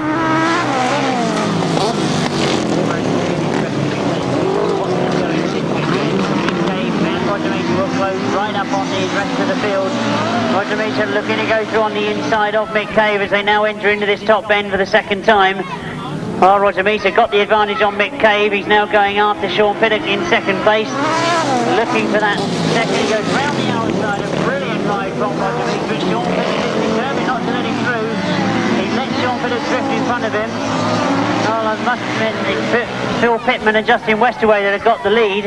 I shouldn't ignore that fact. They're riding well in front, but it's more interesting perhaps to watch Roger Meester working his way through the field. Oh, Sean Pittock and Stephen Rowan determined not to go through, but eventually Roger Meester has got through. He's now looking to go after Phil Pittman as they go into the last lap. He's done this one the hard way, and indeed he catches right up with Phil Pittman as we go into that top bend. Phil Pittman tries to close the door. He knows Roger Meester is there now as they go down the back straight. This is where Roger will look to get a nose in front as he goes into this last corner. We know he can turn tight. He'll look for Phil Pittman to go a little bit wide. He'll drive in hard on the inside peg and now power it to the straight, and he's done it. What a brilliant ride from Roger Meester and Shane Lapham. They completely missed the start. I don't know what the problem was on the start, but they were certainly last as they went past me. A tremendous ride from Roger Meester. Well, I know before now we've always put Roger into the handicap and he's done well from the back, but that couldn't have been any worse than a handicap, could it? He was certainly last as he went past me. Racing to come when we get in those sudden death semi-finals and the big final at the end of the day. But the result for race 35, which is where Roger needed to score good points, it is at number 51, Roger Meester and Shane Lapham that take first spot. In second place, number 90, Phil Pittman and Justin Westerway. In third place, number 169, Sean Pittock and Ian Rowan.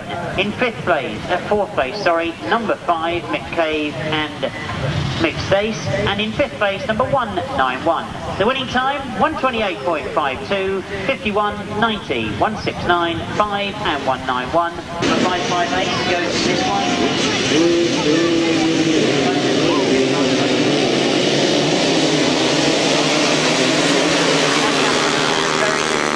That back straight. Oh, I'm looking for Dean Camier and Darren Bishop perhaps. I can see that Richard Smith is up there. He's on the outside, but it is... Well, I can see that Dean Camier has completely missed the start. I was looking through those front runners looking for Dean Camier.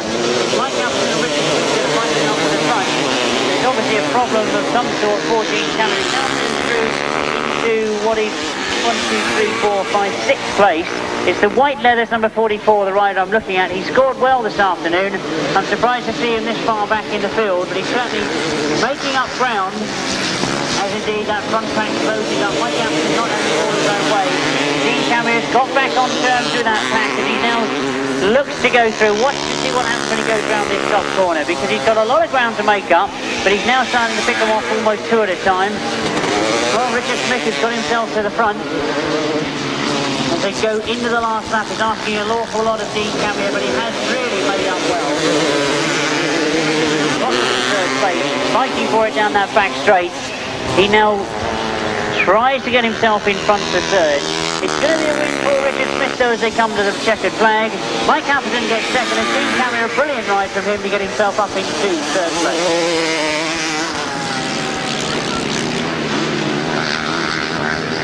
Place number 558, Mike Appleton. Third place number 44, Dean Camier. Fourth place number 89, Darren Bishop. Fifth place number 180. Sixth place number 140. Seventh place number 241. Eighth place 115. Ninth place 251. And 10th place 137. The winning time 1:21 exactly. 1:21 the time. Haven't concluded because the 250 has been done on 3-point scoring base.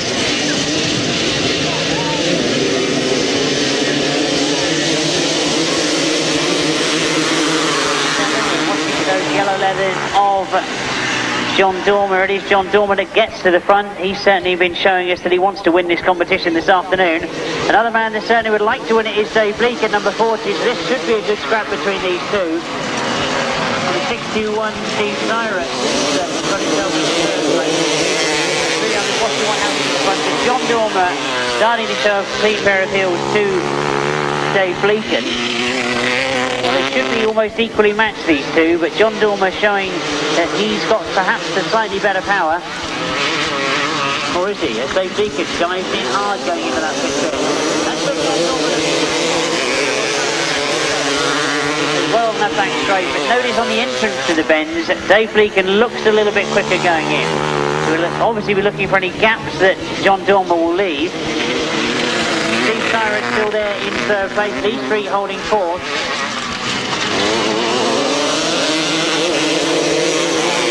It's by no means over between those two at the front. You can see again, watch how Dave Bleakin goes quicker into the bend, he goes tighter as well. John Dormer keeps the power on and goes wide, and he does indeed eventually take the checkered flag. Dave Bleakin is second, Steve Syrett in third, and Lee Street fourth. Well, let's confirm that officially. It's number 76 that goes in first place. In second place, number 40, Dave Bleakin. Third place, number 621, Steve Syrett. Fourth place, number 75, Lee Street. Fifth place, number 32. Sixth place, number 291. Seventh place, 209. Eighth place, 283. And the winning time, 119.01. 119.01. It was 76, 40, 621, 75, 32, 291, 209, and 283.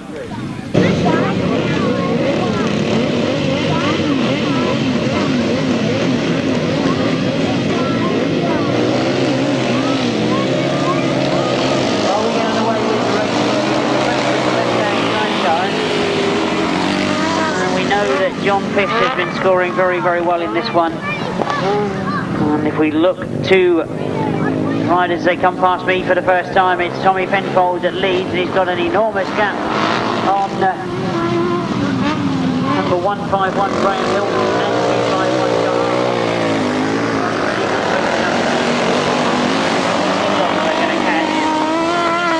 Therefore, I think that all this competition is going to be decided on the next race, because Tommy Penfold will score well here, but we've got two outfits that are unbeaten at the moment. That is Bob Mile and John. Straightforward head to head, it could be a better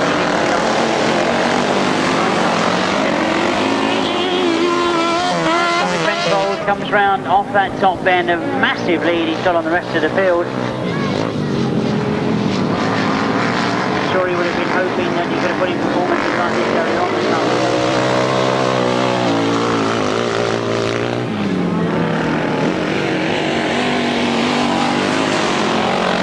Graham still there in that second place. He's opened up a bit of lead John Arnott, but what a considerable gap there is between Tommy Penfold and Graham Hill.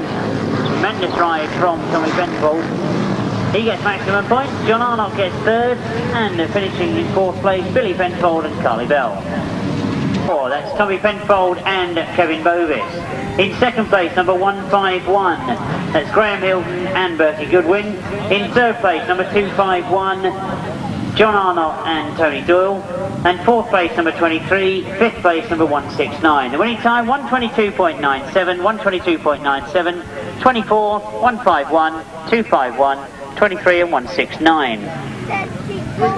And this one does prove to be an interesting one because I've had it confirmed with the point scorers that on maximum points so far are Bob Miles and John Fish. So whoever crosses the line first out of these two, in theory, should win the competition because I'm hoping that those two will be at the front. They're a bit further behind.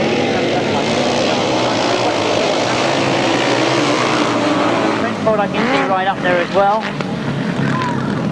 Oh, looking for John Fish, and I think John has completely missed the start. I think that's him back in fourth place at the moment.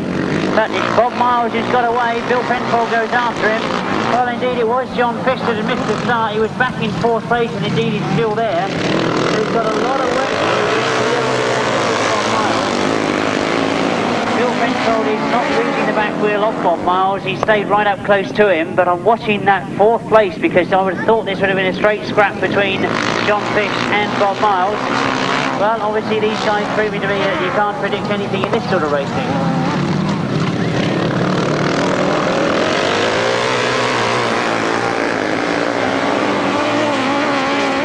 Doing well to stay ahead on Bill Penfold and Nigel Shaw. John Fish trying to work his way through into third place. He drives in hard on that top end, desperately trying to get past Steve Palmer and Pete Taylor. Well, I do think that Bob Miles is going to come under pressure for Bill Penfold. Definitely close to him as he goes down that back straight.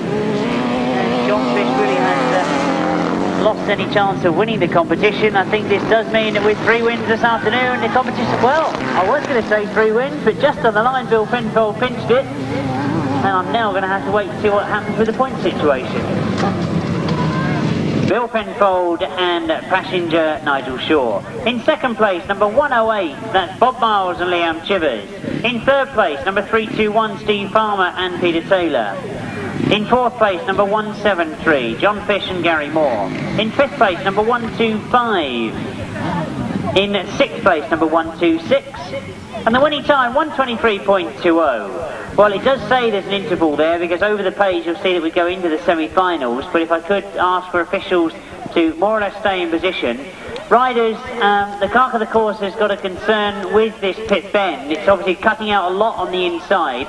So he's saying that he would like to push it out just about 5 or 6 feet to clear the ruts that have formed on the inside. So if you can be wary of that when you come out in the semi-finals, it means that you will be going out a bit wider, but there'll be plenty of cones there. The same as we did with the top end, it's just to avoid those trenches that have been dug on the inside. Hopefully that will make the racing a lot safer. We are going into the big semi-finals now. And so we'll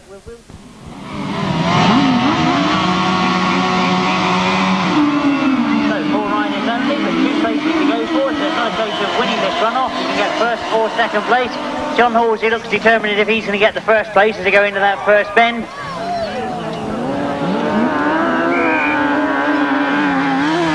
You can see, obviously, in the interest of safety, they have indeed put up a red flag.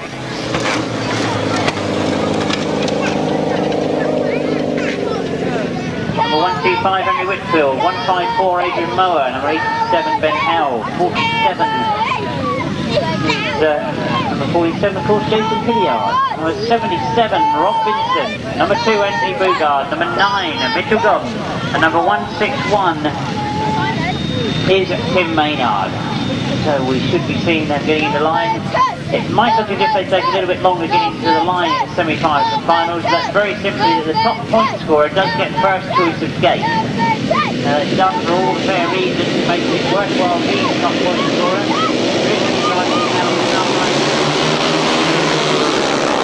Looking to see who's made the break. That looks like Chris Tritton has broken into that first corner. Dean Garton goes after him and goes wide round the outside of him. Henry Whitfield is up on the inside of him. Chris Tritton still leading though. Tom Dean Garton in second. Adrian Mower has moved through. I can see Paul Mitchell and Rob Vincent have moved up into the fourth place. Chris Tritton and Dean Garton are safe out in front at the moment. Adrian Mower in third place. He's sure of qualifying. Paul Mitchell in fourth place. But look what's happening for fifth and sixth place. Anthony Boughourd has got fifth at the moment. Henry Whitfield and Rob Vincent together.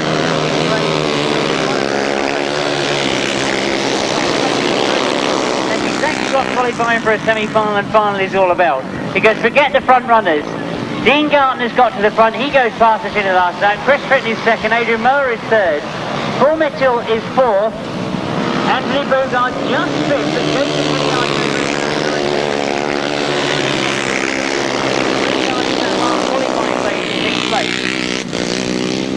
well, indeed, that looks as if it's going to be how they finish. Rob Vincent may just miss out on this final as they cross the line. We count them across the line.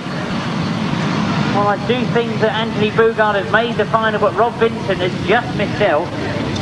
Just realised that we didn't see Mike Dowling come out in that one, so obviously some sort of problem that Mike Dowling has got, but the official result reads as a win for number 3 Chris Tritton, in second place number 16 Dean Garton, in third place number 29 that's Paul Mitchell, in fourth place number 154 Adrian Mower, fifth place number 47 Jason Hilliard, and sixth place number 2 Anthony Boughourd. The time 1:17.17, 1:17.17. The rest of the riders were in fact pulled back off the line. Vince Kinchin has now found his place. Well, we've got a very good lineup. It's Vince Kinchin, I can see, has actually gone to the middle of the start line. Robbie Fuller is almost next to him. Number 17, Gary Lobb, is one I think that you'll all be keeping your eyes on. He's taken the outside.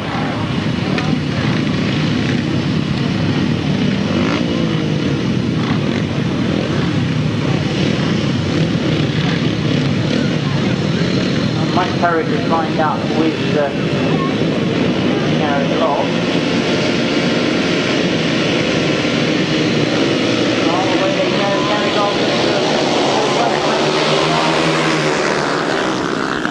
It is Will James that gets into the front going into that first bend. Robbie Fuller is the rider that's up there with him, and indeed Will James leads coming out of that bend. Will James, Robbie Fuller, Vince Kinchin, Gary Lobb.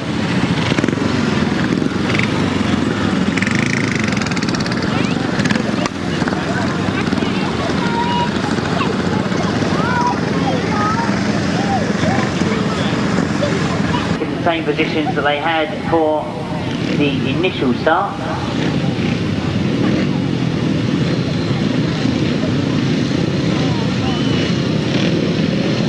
Oh, again they come to the line, looks as if Kinchin one of the last to come to the place, away they go. Another rider on the start, but as we go to the first corner, we've got Will James leading from Robbie Fuller again. That's exactly the position we had before the race was stopped. Gary Lobb is right up there as well. Vince Kinchin is up there. Nigel Green is in fifth place at the moment. Looks at all places. So Will James in determined form this afternoon. Going very wide around that fallen ride on the first bend, but they all get past him safely. Robbie Fuller goes around the outside of Will James.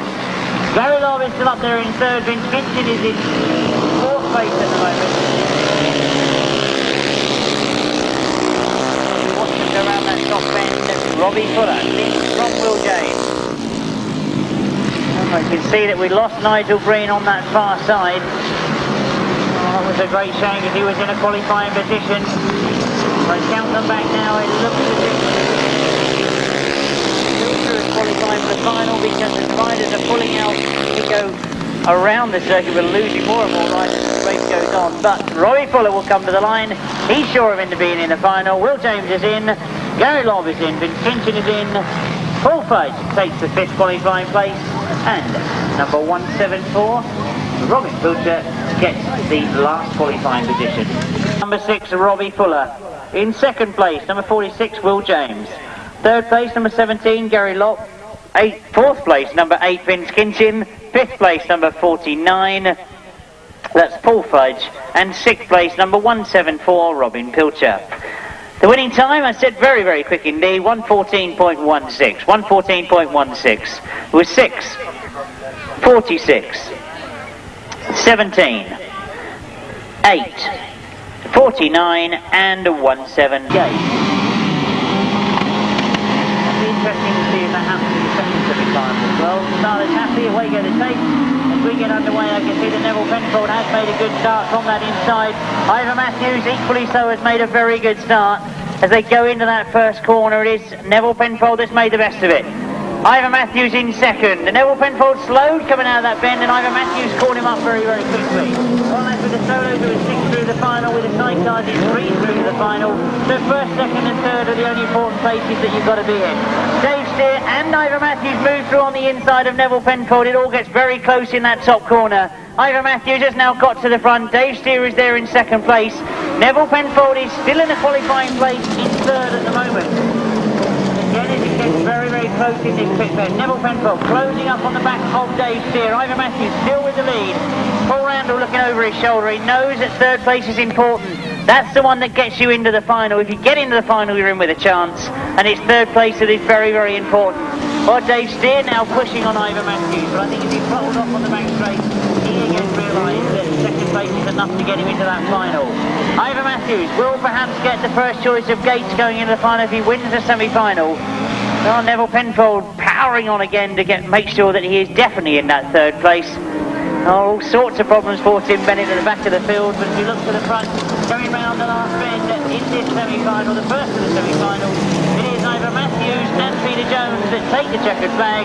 Dave Steer and Andy Orchard get second, Neville Penfold and Paul Randall get third. John Hiscock, unfortunately, just missing out in fourth place. And Sean Pinnock. Gate is Joe Mogg and Chris Berg. Number 39 is Shane Baker and Clinton Martin. Number 90. Phil Pittman and Justin Westaway. 51, Roger Eater and Shane Lapham. And 13, John Halsey and Tony Miles.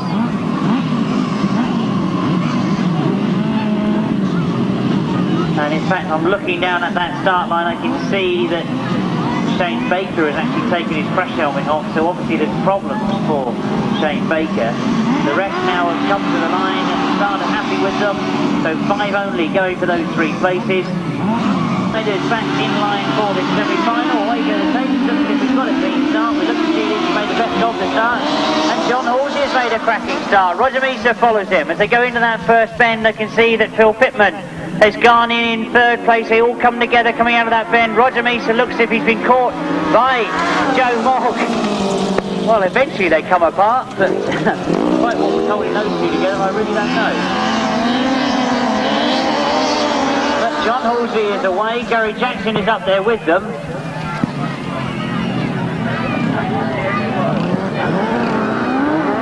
Well, quite what happened there, I really don't know. You can see that John Halsey's not very happy about it because he was obviously in a very strong position.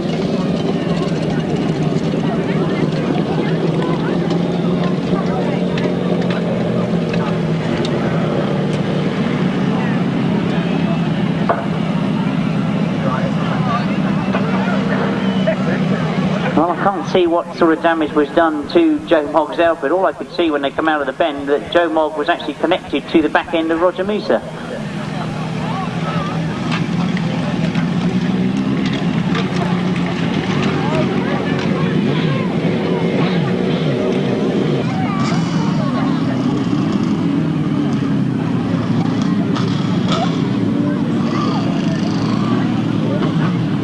Oh, looks as if we have got them back in line for this semi-final. So, a complete restart. Roger Measer right on this far outside. John Halsey made that cracking start before it was stopped. He's second in from the outside, and Roger has gone very, very wide. He's in the rough stuff, but he's very, very quick.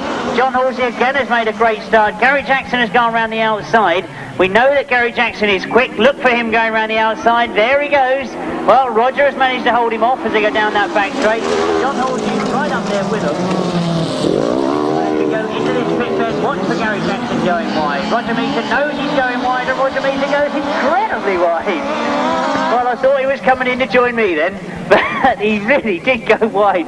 That was what you call turning the power on in the middle of the bend. Gary Jackson has turned it sideways in the middle of the bend. Well, he's let two people go past him, so effectively where he's rejoined the course, he's actually joined at the back of the field, and that should be interesting because he's got two places to make up. Roger again has gone wide along this straight, but he's driving hard. John Halsey's in that important qualifying place, but watch for Gary Jackson moving through.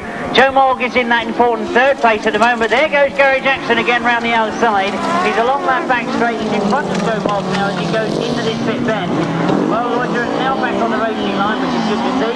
He takes the last lap flag. John Halsey goes across in second place. That's the sure place for the final. In third place, Gary Jackson has got back there. Tremendous riding from Gary Jackson and Kevin Williams. They were not breaking any rules whatsoever because they rejoined at the back of the field. Absolutely incredible driving from Gary Jackson. Roger Meter wins the semi-final. John Halsey gets an important qualifying place in second, and Gary Jackson finishes in third. I don't know what a cracker it turned out to be. A win for Roger Meter, number 51. In second place, number 13. That, of course, is John Halsey and Tony Miles. In third place, number 23. A great effort from Gary Jackson and Kevin Williams. So we've got now the full qualifiers for all the finals. With the first final we will see will be the 250 final. We've got Dave Bleakin in there who's won it before. John Dormer, the first time we've seen him at Basingstoke, he looks to be somebody that could be shipped to take the Dave Bleakin trophy. Dean Camier, who's had some intriguing races today. He's missed the start a couple of times, but he's been ridden very, very hard to make up for it. Watch to see what happens. Storming start. As he goes down that back straight, he must have 3 bike lengths on everybody going into that first bend. The next man to him is Dave Bleakin. Dean Camier is up there with him. Oh, Richard Smith I can see moving through, and Steve Syrett, but at the moment it's John Dormer, the man to catch. Go down the back straight. Dean Camier though, head down after him. He's in front of Dave Bleakin. He's still there in second place. He can see John Dormer in front of him. He'll be going after him every inch of the way. A lot of gear changing going on for Dean Camier. He's down in second place at the moment. Dave Bleakin still there in third. John Dormer is a difficult rider to catch. A lot of these 250 riders will know exactly what he's capable of. We go into the last lap. John Dormer looks like being the man who's going to get his hand on the trophy, or is Dean Camier going to change that? He's got one more lap to complete. He goes down the back straight. Camier made a great run on the inside. He's getting very, very close to him as they go into the last bend. It's going to be close to the line. Watch Dean Camier cut back inside as John Dormer goes wide. He comes on the inside, but John Dormer's done enough. Tremendous ride from John Dormer. He really has got a very, very quick 250, John Dormer. He knows how to ride it, and he's very used to winning finals like this. Second place, Dean Camier.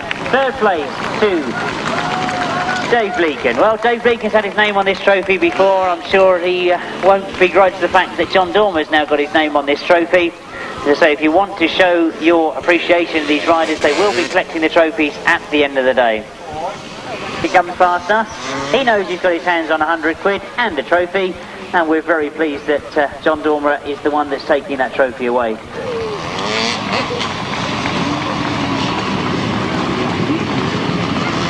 Trophy for the 250s goes to number 76. That, of course, is John Dormer. In second place, number 44, Dean Camier. Third place goes to number 40, Dave Bleakin. Fourth place, number 621, Steve Syrett. In fifth place, number 32, Adrian Squirrel. In sixth place, number 331. Seventh place, 89. Eighth place, 75. Ninth place, 180. And 10th place, 241. The winning time, 119.33. 119.33 the time. Those numbers again, 76, 44, 40, 621, 32, 331, 89, 75, 180 and 241. We now move to the left-hand sidecars, and I do hope those of you that don't travel too far to see your grass track. We appreciate the fact that we brought the Left Hand Sidecars up here this year. I think they put on a great performance. They've shown people that they are a serious racing class, and indeed very deservedly so. Bill Penfold and Nigel Shaw won the British Championship 2 weeks ago, and it's not an easy thing to do. There are some very quick riders about. I know that Luke Patchell was packed up today. He obviously had some very terminal problems with his engine, so he doesn't appear in the final. And he is a very quick rider that I would have expected to see in this lineup, but we've got some very quick guys out there as well. Remember, of course, that Bob Miles was top scorer. He's number 108. Look for him. Number 24. And that is Tommy Penfold and Kevin Bovis. They've been getting faster as the afternoon goes on. Number 173, John Fish and Gary Moore. Well, they had 2 wins, and then that disastrous ride in the last leg, so obviously they will be knowing what went wrong. We've got number 2, Bill Penfold and Nigel Shaw. Well, they're not national champions for nothing. They will be very quick. 3, 2, 1, 2, 5, 1 and 1, 2, 5. 7 on the line, we get underway.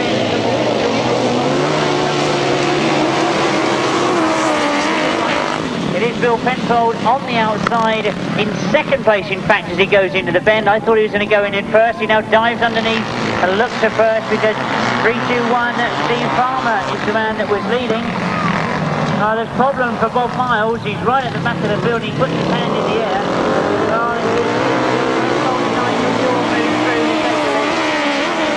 Looking for John Fish now, and as he moves through into 3rd place, John Fish has moved up from 4th to 3rd place. I don't think they're doing anything illegal by knocking those cones over. I think it really is just the passengers that are actually catching the cones. Bill Penfold and Nigel Shaw leading from. Slowed down by John Fish. He's getting closer all the time as he gets into this top bend. Now we're looking for the last lap flag this time. The national champions, Bill Penfold and Nigel Shaw, lead from Steve Farmer and Pete Taylor, but John Fish getting closer all the time. This is very looks to be quick. Very, very close, so it is going to be a last bend attempt. He's going in wide, going through on the outside. He cuts back across. He'll try to get a quick line out of the bend. Drives in hard on the inside of the bend. Steve Farmer goes wide, and John Fish does take it. Oh, a brilliant last bend from John Fish. You can see the tactics of what goes on with that style of racing. A brilliant last bend from John Fish. He gets himself 2nd place.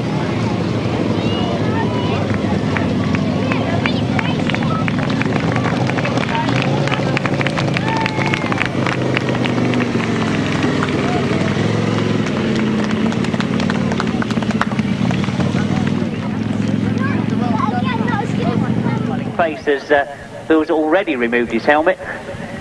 Well, they are national champions, and they're just showing that they deserve to be national champions. Yet another win this season for Bill Penfold and Nigel Shaw. Well, it makes me particularly happy that they've won that event, because would you believe Bill was a person that is involved with the club that actually had to cancel today because we were running. So we've now paid them back, really, with the fact that he's had a good ride and he's won. The official result of race 45, a win for number 2, Bill Penfold and Nigel Shaw. In 2nd place, number 173, John Fish and Gary Moore. In 3rd place, number 321, that's Steve Farmer and Pete Taylor. 4th place, number 24, Tommy Penfold and Kevin Bovis. 5th place, number 125.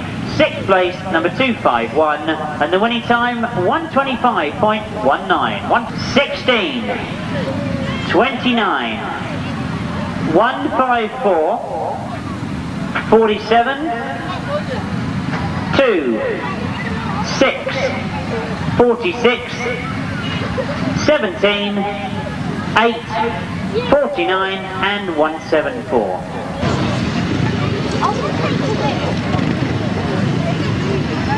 Well, I'm sure a lot of you might have turned over the page and looked to see that we were running a solo and sidecar handicap. I'm sorry to say that we did make a decision during the week that we wouldn't run those, because we ran them successfully yesterday, but with the sort of class of riders we've got here this afternoon, sorting out a handicap would be difficult, and as it's turned out, time is getting on, so we have made the right decision, I think. Our apologies for that. If you enjoy a handicap race, I know we normally do it at Basingstoke meetings. We did them yesterday, they were good fun, but then that's what Grasstrack is all about. And I'm sorry to say that we're going to have to go straight into the presentation and not run the handicap. So, just the two big finals to go. The solos making their way to the line now.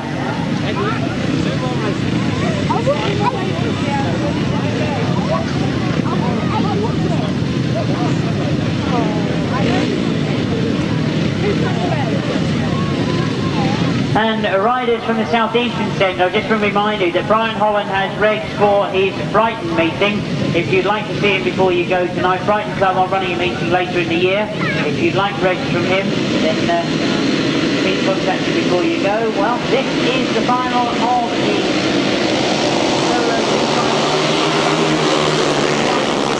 Motorcycles trophy, a fabulous trophy to take away. Also for, as you can see in your programme, £300 to the victor. And as you can see, it's two Cornishmen that are flying out in front. Will James and Gary Lobb. Robbie Fuller is right up there with them in third place at the moment.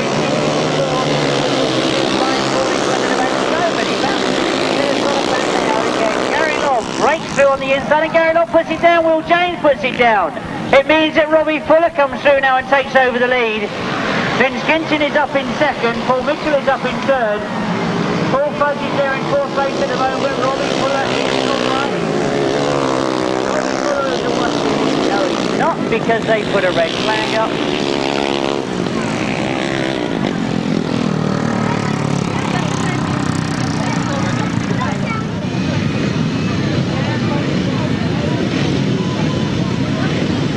It looks as if we've got all the riders back in line. Oh, looking across that far side, I can't see who it is that's not in line yet. Oh, Garton is one that's not in line. Vince Kinchin has gone to the far outside. I can see the revs going up, so we are ready for a restart. Garton not quite happy though, something pushing the tape, away they go.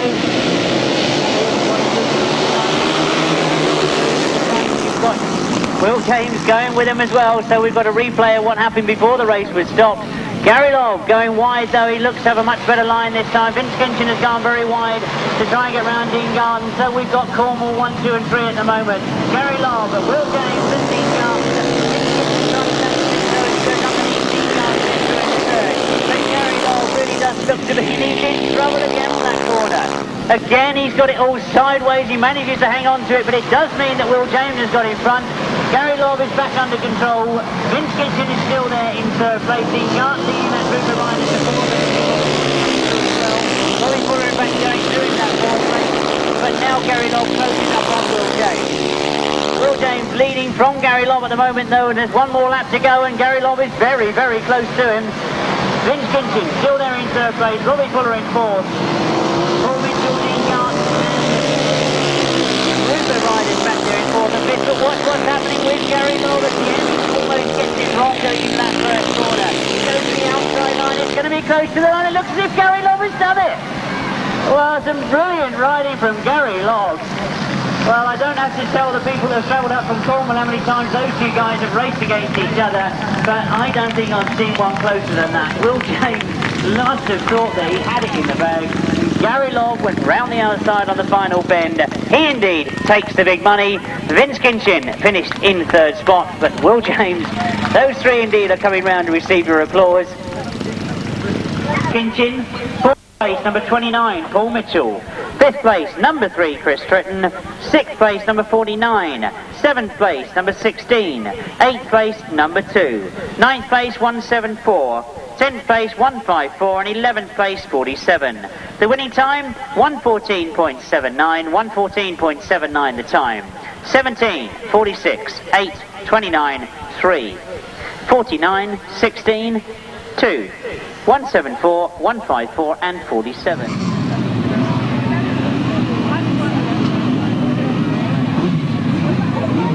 Well, I do apologise. Obviously, the baking away in here this afternoon has got to me. I missed Robbie Fuller out of the results, didn't I? I do apologise, Robbie. I've had to make you wander all the way over there to talk the car to the course.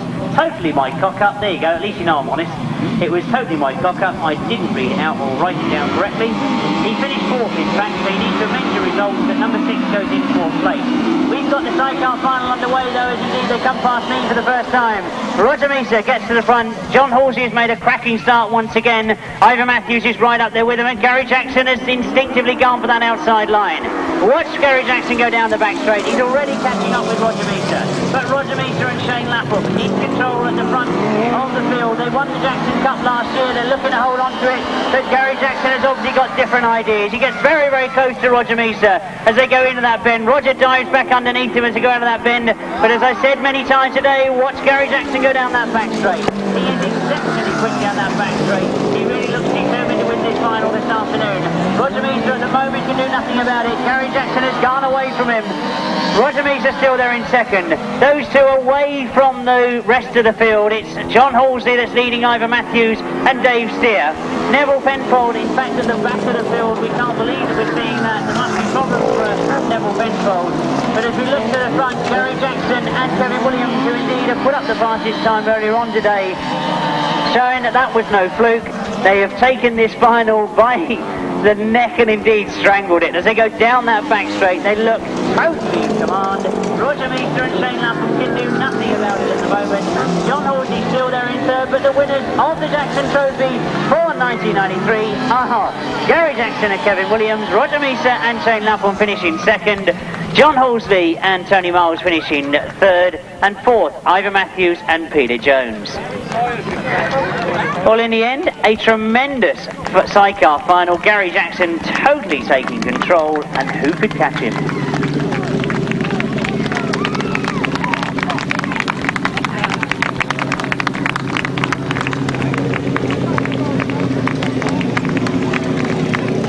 The official result then. I'm sure Gary Jackson is going to come round to receive your applause. Well, that's nice to see that he's put up the fastest time of the day in the final as well. A win for number 23, Gary Jackson and Kevin Williams.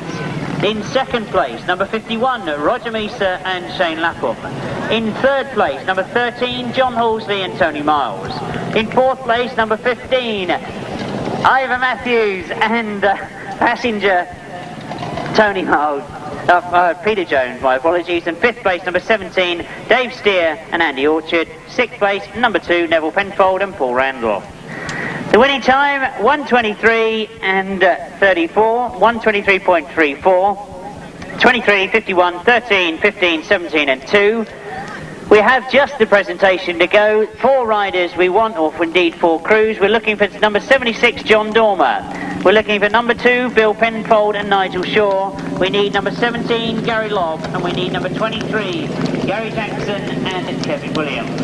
4 presentations to be made. If we could have the riders and all indeed the sport. We've had a bit of a loss because we think we've got to pay for a load and load of straw bales in that far field over there. That's something very tiny when we got to the fence over last night. That's going to cost us money. We lost a generator last night as well, so we've got to pay for that. So it's a great shame. I'm sorry to have to give you that bad news, but after some of the abuse that I'm taking today, I think you should know what goes on behind the scenes. We have, of course, a big thank you to make to our sponsors, and you can see their names clearly down the list of the trophies that we're giving out. Obviously today, being Trophy, he is the local photographer that puts up money every year. We appreciate that. We are indebted to Mock Motorcycles, of course, and to Jackson's of Basingstoke. We couldn't run without those people. We've got to say thousands of thanks to those sort of people. We couldn't run these sort of events without them. We've got, of course, the winners who have their trophies presented to them. And we'll start with the 250. I hope he's over it. Looking around, looking for Mr. Dormer. Is he here somewhere? Yeah. Well, I can't see whether John Dormer is here or not. But he is. Oh, bloody hell, he's taking feathers off. That's outrageous. Can't recognise you, folks. We, of course, do need somebody to present it, so we're going to drop somebody in it right away. We're going to say that the president of the club has got to come up and give the trophies away, so come on, Gordon, up you come. Now, he's not only president, but he did help us put a load of stakes in as well. I put the road stuff with Mark searching out to supply this story as well, so he's a very active president. Right, she'll tell you which trophies to do. Right, we'll start with the 250 then. It's the Dave Bean trophy. A nice little trophy this is. This time the name that goes on to that trophy is, of course, that very quick runner from the South Eastern Centre, John Dormer.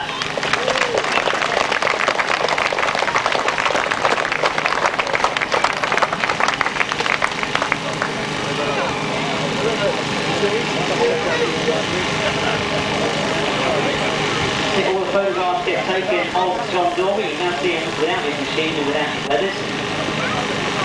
There was a trophy for the fastest time of the day. I didn't know that this morning, but there is a trophy for the fastest time of the day. We very kindly had Mr. Tom Penfold put in 30 quid for the fastest time of the day for solo, because we had Conrod put money in the fastest time for sidecars. So the person that put up this fastest time, I got it wrong, really wrong, but now we've had it corrected, it was Robbie Fuller.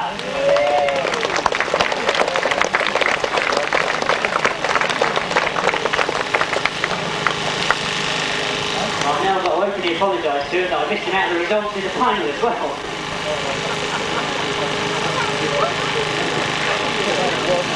That's the fastest time of the day. It means that we can move on to the 1000cc left-hand sidecars. And I've got to say personally, thanks to all the crews that came up from Kent. The first time we've seen them in this part of the country, I think you'll agree with me, they did put on some really fantastic racing. The winners at the end of the day were Bill Penfold and Nigel Shaw.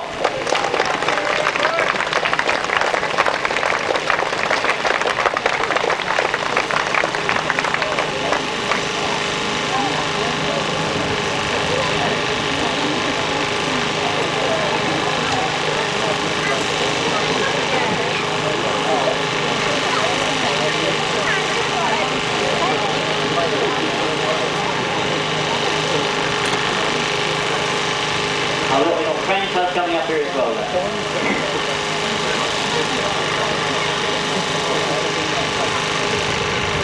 Well, we move on because we've now done the left-hand sidecars. It means that we go over to the solos once again, picking up the very impressive Mott's Trophy. Well, it's gone down to Cornwall before, I will say that, if I could remind myself of who won it. Mark Seabright won it in 1990, Paul Fry won it in 1991, guess who won it in 1992? Yeah, it was Will James. Well, it's going to Cornwall once again, and this time it goes in the hands of Gary Lobb.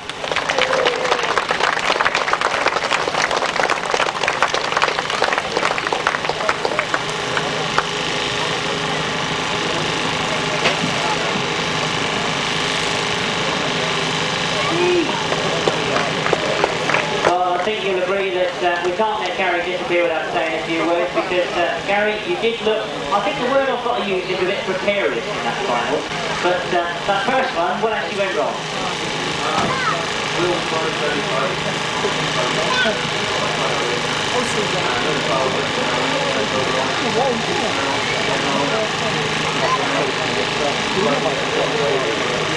Well, we appreciate that, Gary. Obviously, what we're looking for is excellent racing. I think you did that for us this afternoon. Very well done indeed. Winner of the motorcycle trophy then, Gary Lobb. We move on because we've now got the big sidecar class to present, and this time we've got the Jackson Gold Cup to present. I think you'll all agree with me, this is one of the most gorgeous trophies we've ever seen. It's a fabulous trophy, and we're indebted to Jackson's of Basingstoke. They are our local Ford dealer. They're very Basingstoke. We've got Ford, one of our places, popular to see them. Tell them that we know that it's really but we're indebted to Jackson, the man that's taking this trophy away, and there is an impressive name on there from last year. Last year it was Roger Lisa and Shane Appleton. This year it's going to be Gary Jackson and Kevin Williams.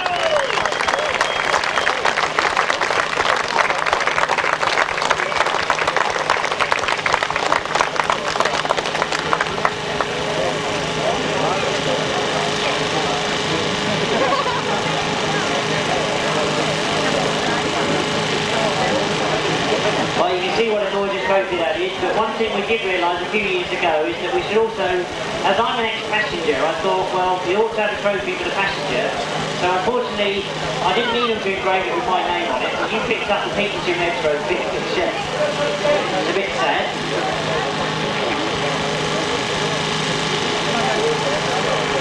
But you can't run off yet, Gary, because there are one or two other trophies that you can see behind you, and if I can ask them to pick up the fastest time of the day trophy, you managed that twice today. You're actually top of the league on that, because you did it earlier on in the heat. You then went to beat your own fastest time of the day in the final, so those two trophies are fastest time of the day. You also pick up 30 quid for doing that little feat for the fastest time of the day.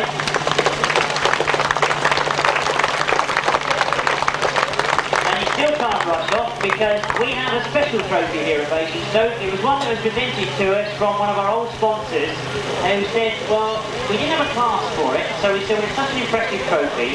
What we'll do is we'll give all the marshals a ticket to start the day, and we get them to vote for their rider of the day. Now, it could be a solo or a sidecar. You know what's happened now, don't you? Because I've kept these two up here. Winning the Blaine McCormack Trophy, which is just for overall award, it's entertainment for the crowd, it's whatever you want to call it. It's what the marshals think is the rider that should take it, and this year it goes to Gary Jackson.